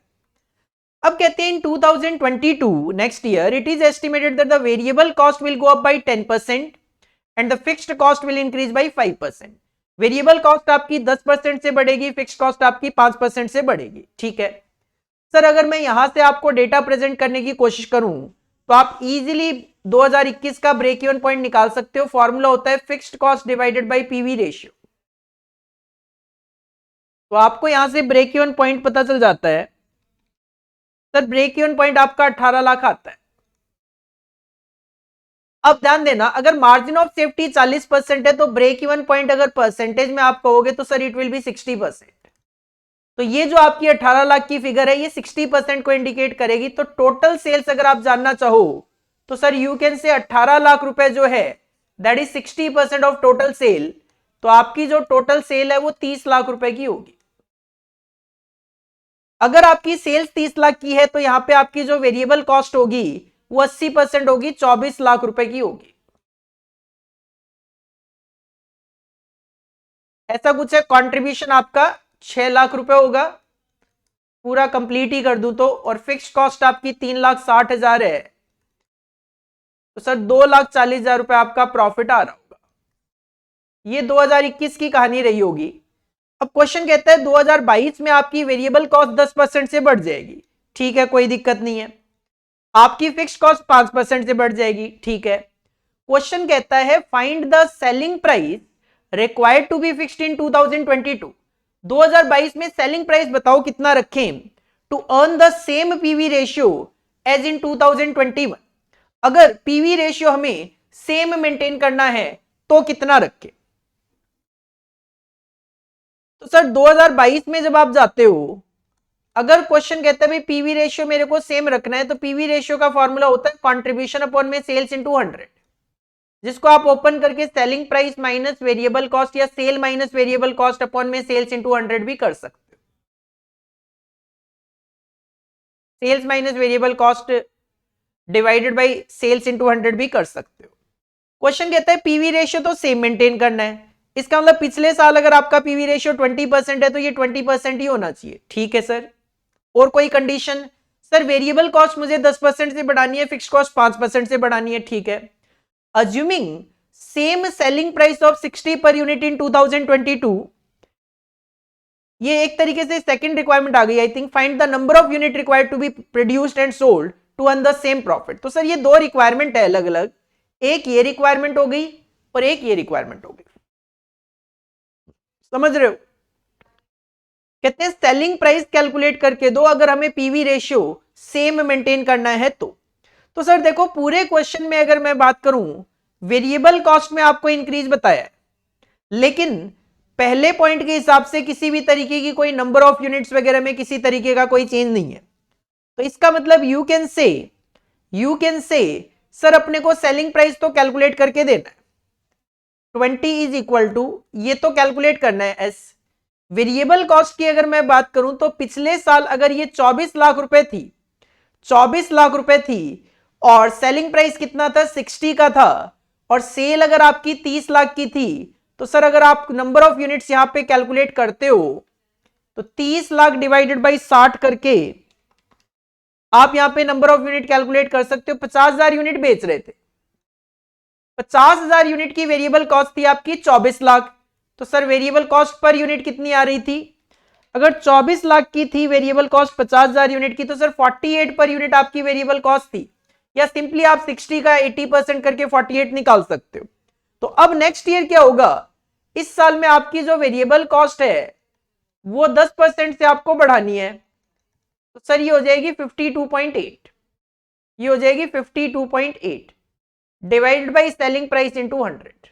बस इसको सॉल्व करो, आपको आपका आंसर मिल जाएगा। सर ये आ जाएगा 0.2, 20 डिवाइड बाई 100 इंटू एस, तो 0.2 S is equal to S minus 52.8, तो selling price will be 52.8 divided by 0.8, sir 66। पहले पॉइंट का आंसर ये है कि सर सेलिंग प्राइस आपका 66 रखोगे तो पीवी रेशियो सेम मेंटेन रह जाएगा। सेकंड पॉइंट कहता है सेलिंग प्राइस तो 60 रखना, ठीक है, एक तरीके से रिक्वायरमेंट चेंज हो गई, कहते हैं सेलिंग प्राइस तो 60 रुपए रखना, सर ठीक है। Find the number of units required to be produced and sold to earn the same profit as in 2021। Sir 2021 में प्रॉफिट तो मैं निकाल ही चुका था 2,40,000, तो आपको यहां पे सेल्स का फॉर्मूला अप्लाई कर लेना है, fixed cost plus profit upon में, fixed cost plus profit upon में पीवी रेशियो आप अप्लाई कर लो, या नंबर ऑफ यूनिट पूछा है, सर नंबर ऑफ यूनिट्स पूछा है तो कंट्रीब्यूशन अप्लाई करो, नंबर ऑफ यूनिट्स पूछा है तो कंट्रीब्यूशन पर यूनिट अप्लाई कर। सर फिक्स्ड कॉस्ट पिछले साल अगर मैं बात करूं तो 3,60,000 थी, और क्वेश्चन ने कहा ये 5% से बढ़ जाएगी, तो 3,60,000 को 5% से इंक्रीज कर लो। सर इंक्रीज कर लिया, 3,78,000 आ गया। प्रॉफिट आपको उतना ही कमाना है जितना पिछले साल था, तो सर पिछले साल 240 का प्रॉफिट था, मैंने ऑलरेडी निकाल लिया था, वही कमाना है। Divide by contribution per unit की बात करें तो सर कंट्रीब्यूशन पर यूनिट होता है, सेलिंग प्राइस तो 60 ही रखना है, वेरिएबल कॉस्ट आपकी चेंज हो गई 48 हो गई, तो 12 रुपए का कंट्रीब्यूशन आप कमा पाओगे, तो अकॉर्डिंगली आंसर आ जाएगा आपका 51,500 यूनिट सेल करोगे 2022 में, तो आप 2,40,000 का उतना ही प्रॉफिट कमा पाओगे जितना 2021 में कमा रहे थे। सर इस क्वेश्चन की वेटेज आपको अच्छी मिली एग्जाम में, 8 नंबर इसकी वेटेज थी 2 पॉइंट्स की। सिंपल क्वेश्चन है, एनालिसिस की बात है केवल। इसके बाद 7B जो है वो भी मार्जिनल कॉस्टिंग का ही क्वेश्चन है। पंत लिमिटेड प्रोड्यूसिंग ए सिंगल प्रोडक्ट, सबसे पहले सेलिंग प्राइस बता दिया 50 रुपए पर यूनिट है, वेरिएबल कॉस्ट 35 है, तो सर 15 रुपए का कंट्रीब्यूशन पर यूनिट आ गया, और फिक्स्ड कॉस्ट है 12 लाख की। With this data you are required to calculate the following treating each independent of the other. हर एक आइटम को अलग अलग मानते हुए सर पहले पॉइंट में पीवी रेशियो, काफी सारी रिक्वायरमेंट्स पूछी है, एक एक करके बता दो। सर सबसे पहले पीवी रेशियो, पीवी रेशियो का फॉर्मूला होता है कंट्रीब्यूशन अपॉन में सेल्स इनटू 100। 15 रुपए का कंट्रीब्यूशन आ रहा है, 50 रुपए का सेलिंग प्राइस है, तो सर 30% आ गया। पीवी रेशियो के साथ ब्रेक इवन सेल्स आपको बताना है, तो सर ब्रेक इवन सेल्स का फॉर्मूला होता है fixed cost divided by PV ratio. Apply कर लो, कंट्रीब्यूशन अप्लाई कर लो। क्वेश्चन ने कुछ बोला तो है नहीं स्पेसिफिकली, मैंने पीवी रेशियो लिख दिया है। सर फिक्स्ड कॉस्ट है आपकी 12 लाख रुपए की, 12 लाख रुपए की। पीवी रेशियो आपने 30% कैलकुलेट किया है, तो 40 लाख रुपए आपका ब्रेक इवन पॉइंट आ गया रुपी टर्म्स में। आप चाहो यूनिट टर्म्स में भी दिखा सकते हो। सेकेंड रिक्वायरमेंट कहते हैं नया ब्रेक इवन पॉइंट बताओ अगर वेरिएबल कॉस्ट 3 रुपए से बढ़ जाए। सर वेरिएबल कॉस्ट 3 रुपए से बढ़ने का मतलब 35 हो जाएगा 38, 35 हो जाएगा 38, तो अकॉर्डिंगली 12 रुपए आपका कॉन्ट्रीब्यूशन रह जाएगा without an increase in selling price. तो सर ठीक है, नया ब्रेक इवन पॉइंट बता देते हैं। नया break even point sir fixed cost divided by contribution per unit अगर मैं दिखा दूं, कंट्रीब्यूशन पर यूनिट अगर दिखा दूं तो फिक्स्ड कॉस्ट 12 लाख। आप चाहो तो पीवी रेशियो निकाल के भी दिखा दो, कोई दिक्कत नहीं है। 50 रुपए का सेलिंग प्राइस, और अब आपकी वेरिएबल कॉस्ट 3 रुपए बढ़ने के बाद 35 से 38 हो जाएगी, तो अकॉर्डिंगली सर आपको नया आंसर मिल जाएगा 1 lakh units, 1 lakh units, 1 lakh units. और अगर आप रुपी टर्म्स में निकालेंगे तो ये 50 लाख रुपए सीधा सीधा आ जाएगा। इसके बाद थर्ड रिक्वायरमेंट पे अगर मूव करें तो कहते हैं increase in sales required if profit are to be increase by 2.4 lakh. अगर हमें प्रॉफिट को 2,40,000 से बढ़ाना हो तो बताओ सेल्स में कितना इंक्रीज करेंगे। देखो जब आप सेल्स कैलकुलेट करते हो तो आप फॉर्मूला लगाते हो fixed cost plus profit upon में कंट्रीब्यूशन पर यूनिट या पीवी रेशियो। अगर आपको इंक्रीज इन सेल्स निकालना है तो आप फॉर्मूले में भी इंक्रीज इन प्रॉफिट लिख दो, increase in profit plus increase in fixed cost तो है नहीं, डिवाइडेड बाई तो वही पीवी रेशियो या कंट्रीब्यूशन पर यूनिट। तो सर अगर 2,40,000 का अगर आपको प्रॉफिट बढ़ाना है, पीवी रेशियो आपका 30% है जनरल केस में, तो आपको सेल बढ़ानी पड़ेगी अपनी 8 लाख रुपए से। 8 लाख रुपए से आपकी सेल बढ़ेगी तो आपका प्रॉफिट भी 2,40,000 से बढ़ जाएगा।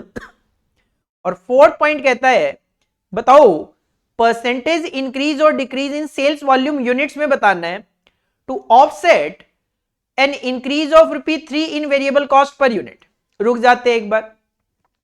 सर परसेंटेज इंक्रीज और decrease in sales volume unit to offset an increase of ₹3 in the variable cost per unit, a 10% increase in selling price without affecting existing profit quantum. चलो पहला पॉइंट, फोर्थ का पहला point, sir ध्यान देना जब भी offset की बात आती है तो ऑफसेट का मतलब यही होता है कि आपको एग्जिस्टिंग प्रॉफिट जो है वो मेंटेन करना होता है। अगर आपकी 3 रुपए से वेरिएबल कॉस्ट पर यूनिट बढ़ जाती है तो बताओ सेल्स वॉल्यूम में कितना कम या ज्यादा करना पड़ेगा कि हमें प्रॉफिट उतना ही रह जाए। तो सर इसके लिए आपको सेल का फॉर्मूला ही लगाना होता है fixed cost plus profit upon में क्वांटिटी निकालनी है तो कंट्रीब्यूशन पर यूनिट चलेगा। फिक्स्ड कॉस्ट में किसी तरीके का कोई चेंज नहीं है, 12 लाख मतलब 12 लाख। प्रॉफिट की सर बात करें तो प्रॉफिट कितना कमा रहे हो आप वो एक बार देख लो। सर प्रॉफिट कितना कमा रहे हैं हम, तो प्रॉफिट कितना कमा रहे हो वो आप एक बार चेक कर लो। तो यहां पे अगर आप देखोगे तो सर हमारे पास स्टार्टिंग में जो डेटा था उसमें नंबर ऑफ यूनिट्स तो थी ही नहीं, तो मैं एग्जिस्टिंग प्रॉफिट तो यहां पे कैलकुलेट भी नहीं कर सकता। तो आपको यहां पे माइनस या चेंज करना पड़ेगा। इसको भी आपने इसी तरीके से अप्लाई करना पड़ेगा जैसे आपने पॉइंट नंबर 3 में इंक्रीज इन प्रॉफिट वाला एप्लीकेशन किया था कि सर क्वेश्चन है इंक्रीज और डिक्रीज इन सेल्स ही तो पूछा है। अगर इंक्रीज और डिक्रीज इन सेल्स पूछा है, अगर आप प्रॉफिट सेम रखना चाहते हो, अगर आपकी वेरिएबल कॉस्ट 3 रुपए से बढ़ जाती है तो सिंपल सी बात है आपको कंट्रीब्यूशन 3 रुपए से बढ़ाना पड़ेगा। अगर आपका प्रॉफिट भी 3 रुपए से बढ़ जाए, अगर आपकी कॉस्ट भी 3 रुपए से बढ़ जाए और प्रॉफिट भी 3 रुपए से बढ़ जाए तो उसका सेट ऑफ हो जाएगा, वो सेट ऑफ हो जाएगा। तो इसका मतलब आपको इंक्रीज इन प्रॉफिट करना है कितना सर 3 रुपए। सेम एप्लीकेशन आएगा, increase in profit divide by contribution per unit apply कर लो, क्योंकि यूनिट्स में जानना चाहते हो। तो सर इंक्रीज भी करना पड़ेगा, अगर 3 रुपए वेरिएबल कॉस्ट बढ़ती है, 3 रुपए प्रॉफिट बढ़ जाए तो सेट ऑफ हो जाएगा। तो इंक्रीज करना है मुझे प्रॉफिट में 3 रुपए का, और जब वेरिएबल कॉस्ट 3 रुपए से बढ़ती है तो मेरा जो कंट्रीब्यूशन पर यूनिट है वो 12 रुपए आना शुरू हो जाएगा, 12 रुपए आना शुरू हो जाएगा। तो सर ये आपका कैलकुलेट होके आएगा 0.25। इसका मतलब ये है 25% अगर आप अपने वॉल्यूम को इंक्रीज करोगे, 25% जब आप अपने वॉल्यूम को इंक्रीज करोगे तो वेरिएबल कॉस्ट में जो 3 रुपए का इंक्रीज है वो सेट ऑफ हो जाएगा। एक यूनिट की बजाय 1.25 यूनिट आपको बेचनी पड़ेगी। इसके बाद अगर सेकंड पॉइंट पे मूव करें तो कहते हैं 10% इंक्रीज इन सेलिंग प्राइस। अब आप सेलिंग प्राइस को बढ़ा दो, 50 से 55 कर दो। सर सेलिंग प्राइस को आप 50 से 55 कर दो, कर दिया, चलो सेलिंग प्राइस को 50 से 55 कर दिया, 10% बढ़ा दिया without affecting the existing profit quantum. और सेलिंग प्राइस जो है उसको 10% आप बढ़ा दो। अब जब 10% सेलिंग प्राइस बढ़ेगा तो 5 रुपए पर यूनिट जो है मेरा प्रॉफिट बढ़ जाएगा, 5 रुपए मेरा प्रॉफिट बढ़ जाएगा।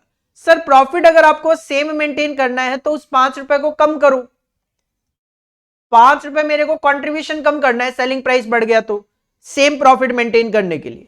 और एक यूनिट से मुझे कितना कंट्रीब्यूशन मिलता है, तो सर इस बार वेरिएबल कॉस्ट तो बढ़ेगा नहीं, मेरे को 15 रुपए का कंट्रीब्यूशन मिलता है एक यूनिट से, तो ये आता है 0.33, मतलब 33% डिक्रीज। क्योंकि सेलिंग प्राइस बढ़ेगा तो सेल क्वांटिटी में डिक्रीज कर दो, आपका प्रॉफिट उतना ही मेंटेन रह जाएगा। इस तरीके से आपको क्वेश्चन नंबर 7B का आंसर देना है, जिसमें चौथा पॉइंट जो है वो थोड़ा सा कंफ्यूजिंग है, क्योंकि इसमें डायरेक्ट फार्मूला यूज नहीं हो पा रहा। रीजन क्या है, प्रेजेंटली आप कितनी क्वांटिटी बेच रहे हो, प्रेजेंटली आप कितना प्रॉफिट कमा रहे हो, वो आपको नहीं पता। और इसके बाद तो देखो लास्ट क्वेश्चन थ्योरेटिकल है, जिसमें आपको शॉर्ट नोट लिखने थे। 4 गिवन है, 4 में से कोई भी 3, और बड़े सिंपल से पहले पॉइंट में आपको कॉस्ट अकाउंटिंग के ऑब्जेक्टिव सर पहले ही चैप्टर में कवर होते हैं। दूसरे में जस्ट इन टाइम और उसके advantages sir second chapter material costing में कवर होते हैं। Zero base budgeting, budget and budgetary control और advantages of cost control sir first chapter में ही कवर होते हैं। तो इनके थ्योरी क्वेश्चंस हैं, थ्योरी आंसर्स हैं। आप पहले चैप्टर में ये 2 क्वेश्चन के आंसर ढूंढ सकते हो। जस्ट इन टाइम आपको second chapter that is material costing में मिल जाएगा, और जीरो बेस बस्टिंग आपको last chapter that is budget and budgetary control के अंदर देखने को मिलेगा। इस तरीके से ये आपका पेपर फॉर्म किया गया था, और काफी इजी पेपर था अगर मैं बात करूं कॉस्ट अकाउंटिंग की, क्योंकि इसमें कोई भी प्रैक्टिकल क्वेश्चन इस तरीके का नहीं है, प्रैक्टिकल या थ्योरी क्वेश्चन जो कि आपके लिए नया हो। तो काफी स्कोरिंग पेपर है इस बारी। अगर आप अच्छे से तैयारी करके गए थे तो आपके मार्क्स नो डाउट इसमें आने चाहिए। तो मेरी तो एक्सपेक्टेशन है कि हमारे किसी न किसी स्टूडेंट के 80+ मार्क्स जरूर आने चाहिए। अब बाकी तो देखो बच्चों ने क्या करके आए हैं क्या नहीं करके आए उस पर डिपेंड करता है, बट जैसा हम पढ़ाते हैं उसके हिसाब से इस तरीके के पेपर में 80+, 90+ मार्क्स आने चाहिए बच्चों के, अगर प्रॉपरली बच्चा रिवीजन करके गया है तो। और इस बार काफी मेहनत भी करी थी हमने, रिवीजन लेक्चर्स भी प्रोवाइड करवाए थे, टेस्ट सीरीज भी ली थी, तो बच्चों के मार्क्स तो आने चाहिए। तो this is all about for today video. अगर आपने हमारे चैनल को सब्सक्राइब नहीं किया तो कर लीजिए, क्योंकि इस तरीके का जो रेलिवेंट कंटेंट है ये हम आपके लिए हमेशा लेकर आते हैं। जैसे इंस्टीट्यूट एमटीपी लेकर आता है, एमटीपी सॉल्यूशन, सजेस्टेड आंसर्स हम आपके लिए लेके आते हैं इंस्टीट्यूट से पहले, रिवीजन लेक्चर्स आते हैं लेके आते हैं एग्जाम पॉइंट ऑफ व्यू से, OMSM, cost FM, cost accounting, final level पे एससीएम, एसएफएम के जो भी मेरे सब्जेक्ट्स होते हैं मैं उन सब के लिए पूरा एफर्ट करता हूं आपके लिए। Revision series, test series, MTP solution, suggested answers, कोई भी इंपॉर्टेंट नोटिफिकेशन, ये सब हम आपके लिए लेके आते हैं। अगर आपको वीडियो अच्छा लगा हो तो लाइक कीजिए और अपने दोस्तों के साथ शेयर जरूर कीजिए, केवल खुद बेनिफिट मत लीजिए, अपने दोस्तों के साथ शेयर कीजिए। शेयर करोगे आपका भी फायदा है, आपके दोस्तों का भी फायदा होगा। टेलीग्राम चैनल का लिंक हमारा गिवन है डिस्क्रिप्शन बॉक्स में, टेलीग्राम चैनल आप ज्वाइन कर लीजिए। क्योंकि टेलीग्राम चैनल ज्वाइन करने का बेनिफिट क्या क्या होंगे आपको। सर एक तो टेस्ट सीरीज हम टेलीग्राम चैनल के थ्रू ही लेते हैं फ्री ऑफ कॉस्ट। दूसरा, कोई भी वीडियो जब हम यूट्यूब पे डालते हैं तो आपको ढूंढने की जरूरत नहीं है, या तो आप यूट्यूब पे बेल आइकन प्रेस करके रखिए, आपको नोटिफिकेशन मिल जाएगी। लेकिन कई बार बेल आइकन प्रेस करने के बाद भी नोटिफिकेशन हम मिस कर जाते हैं कि कहीं आप बिजी हो, नोटिफिकेशन आई, आपने उसको हटा दिया, बाद में भूल गए। इससे बेटर है टेलीग्राम चैनल ज्वाइन कर लीजिए, क्योंकि हम जो वीडियो यूट्यूब पे डालते हैं उसका लिंक टेलीग्राम चैनल पर भी आपके साथ जरूर शेयर करते हैं। कोई भी नोटिफिकेशन आती है वीडियो डालने से पहले टेलीग्राम चैनल पे हम बच्चों के साथ शेयर करते हैं, तो टेलीग्राम चैनल हमारा जरूर ज्वाइन कर लीजिए। तो this is all about for today. मिलते हैं नेक्स्ट वीडियो में। Thank you, bye bye.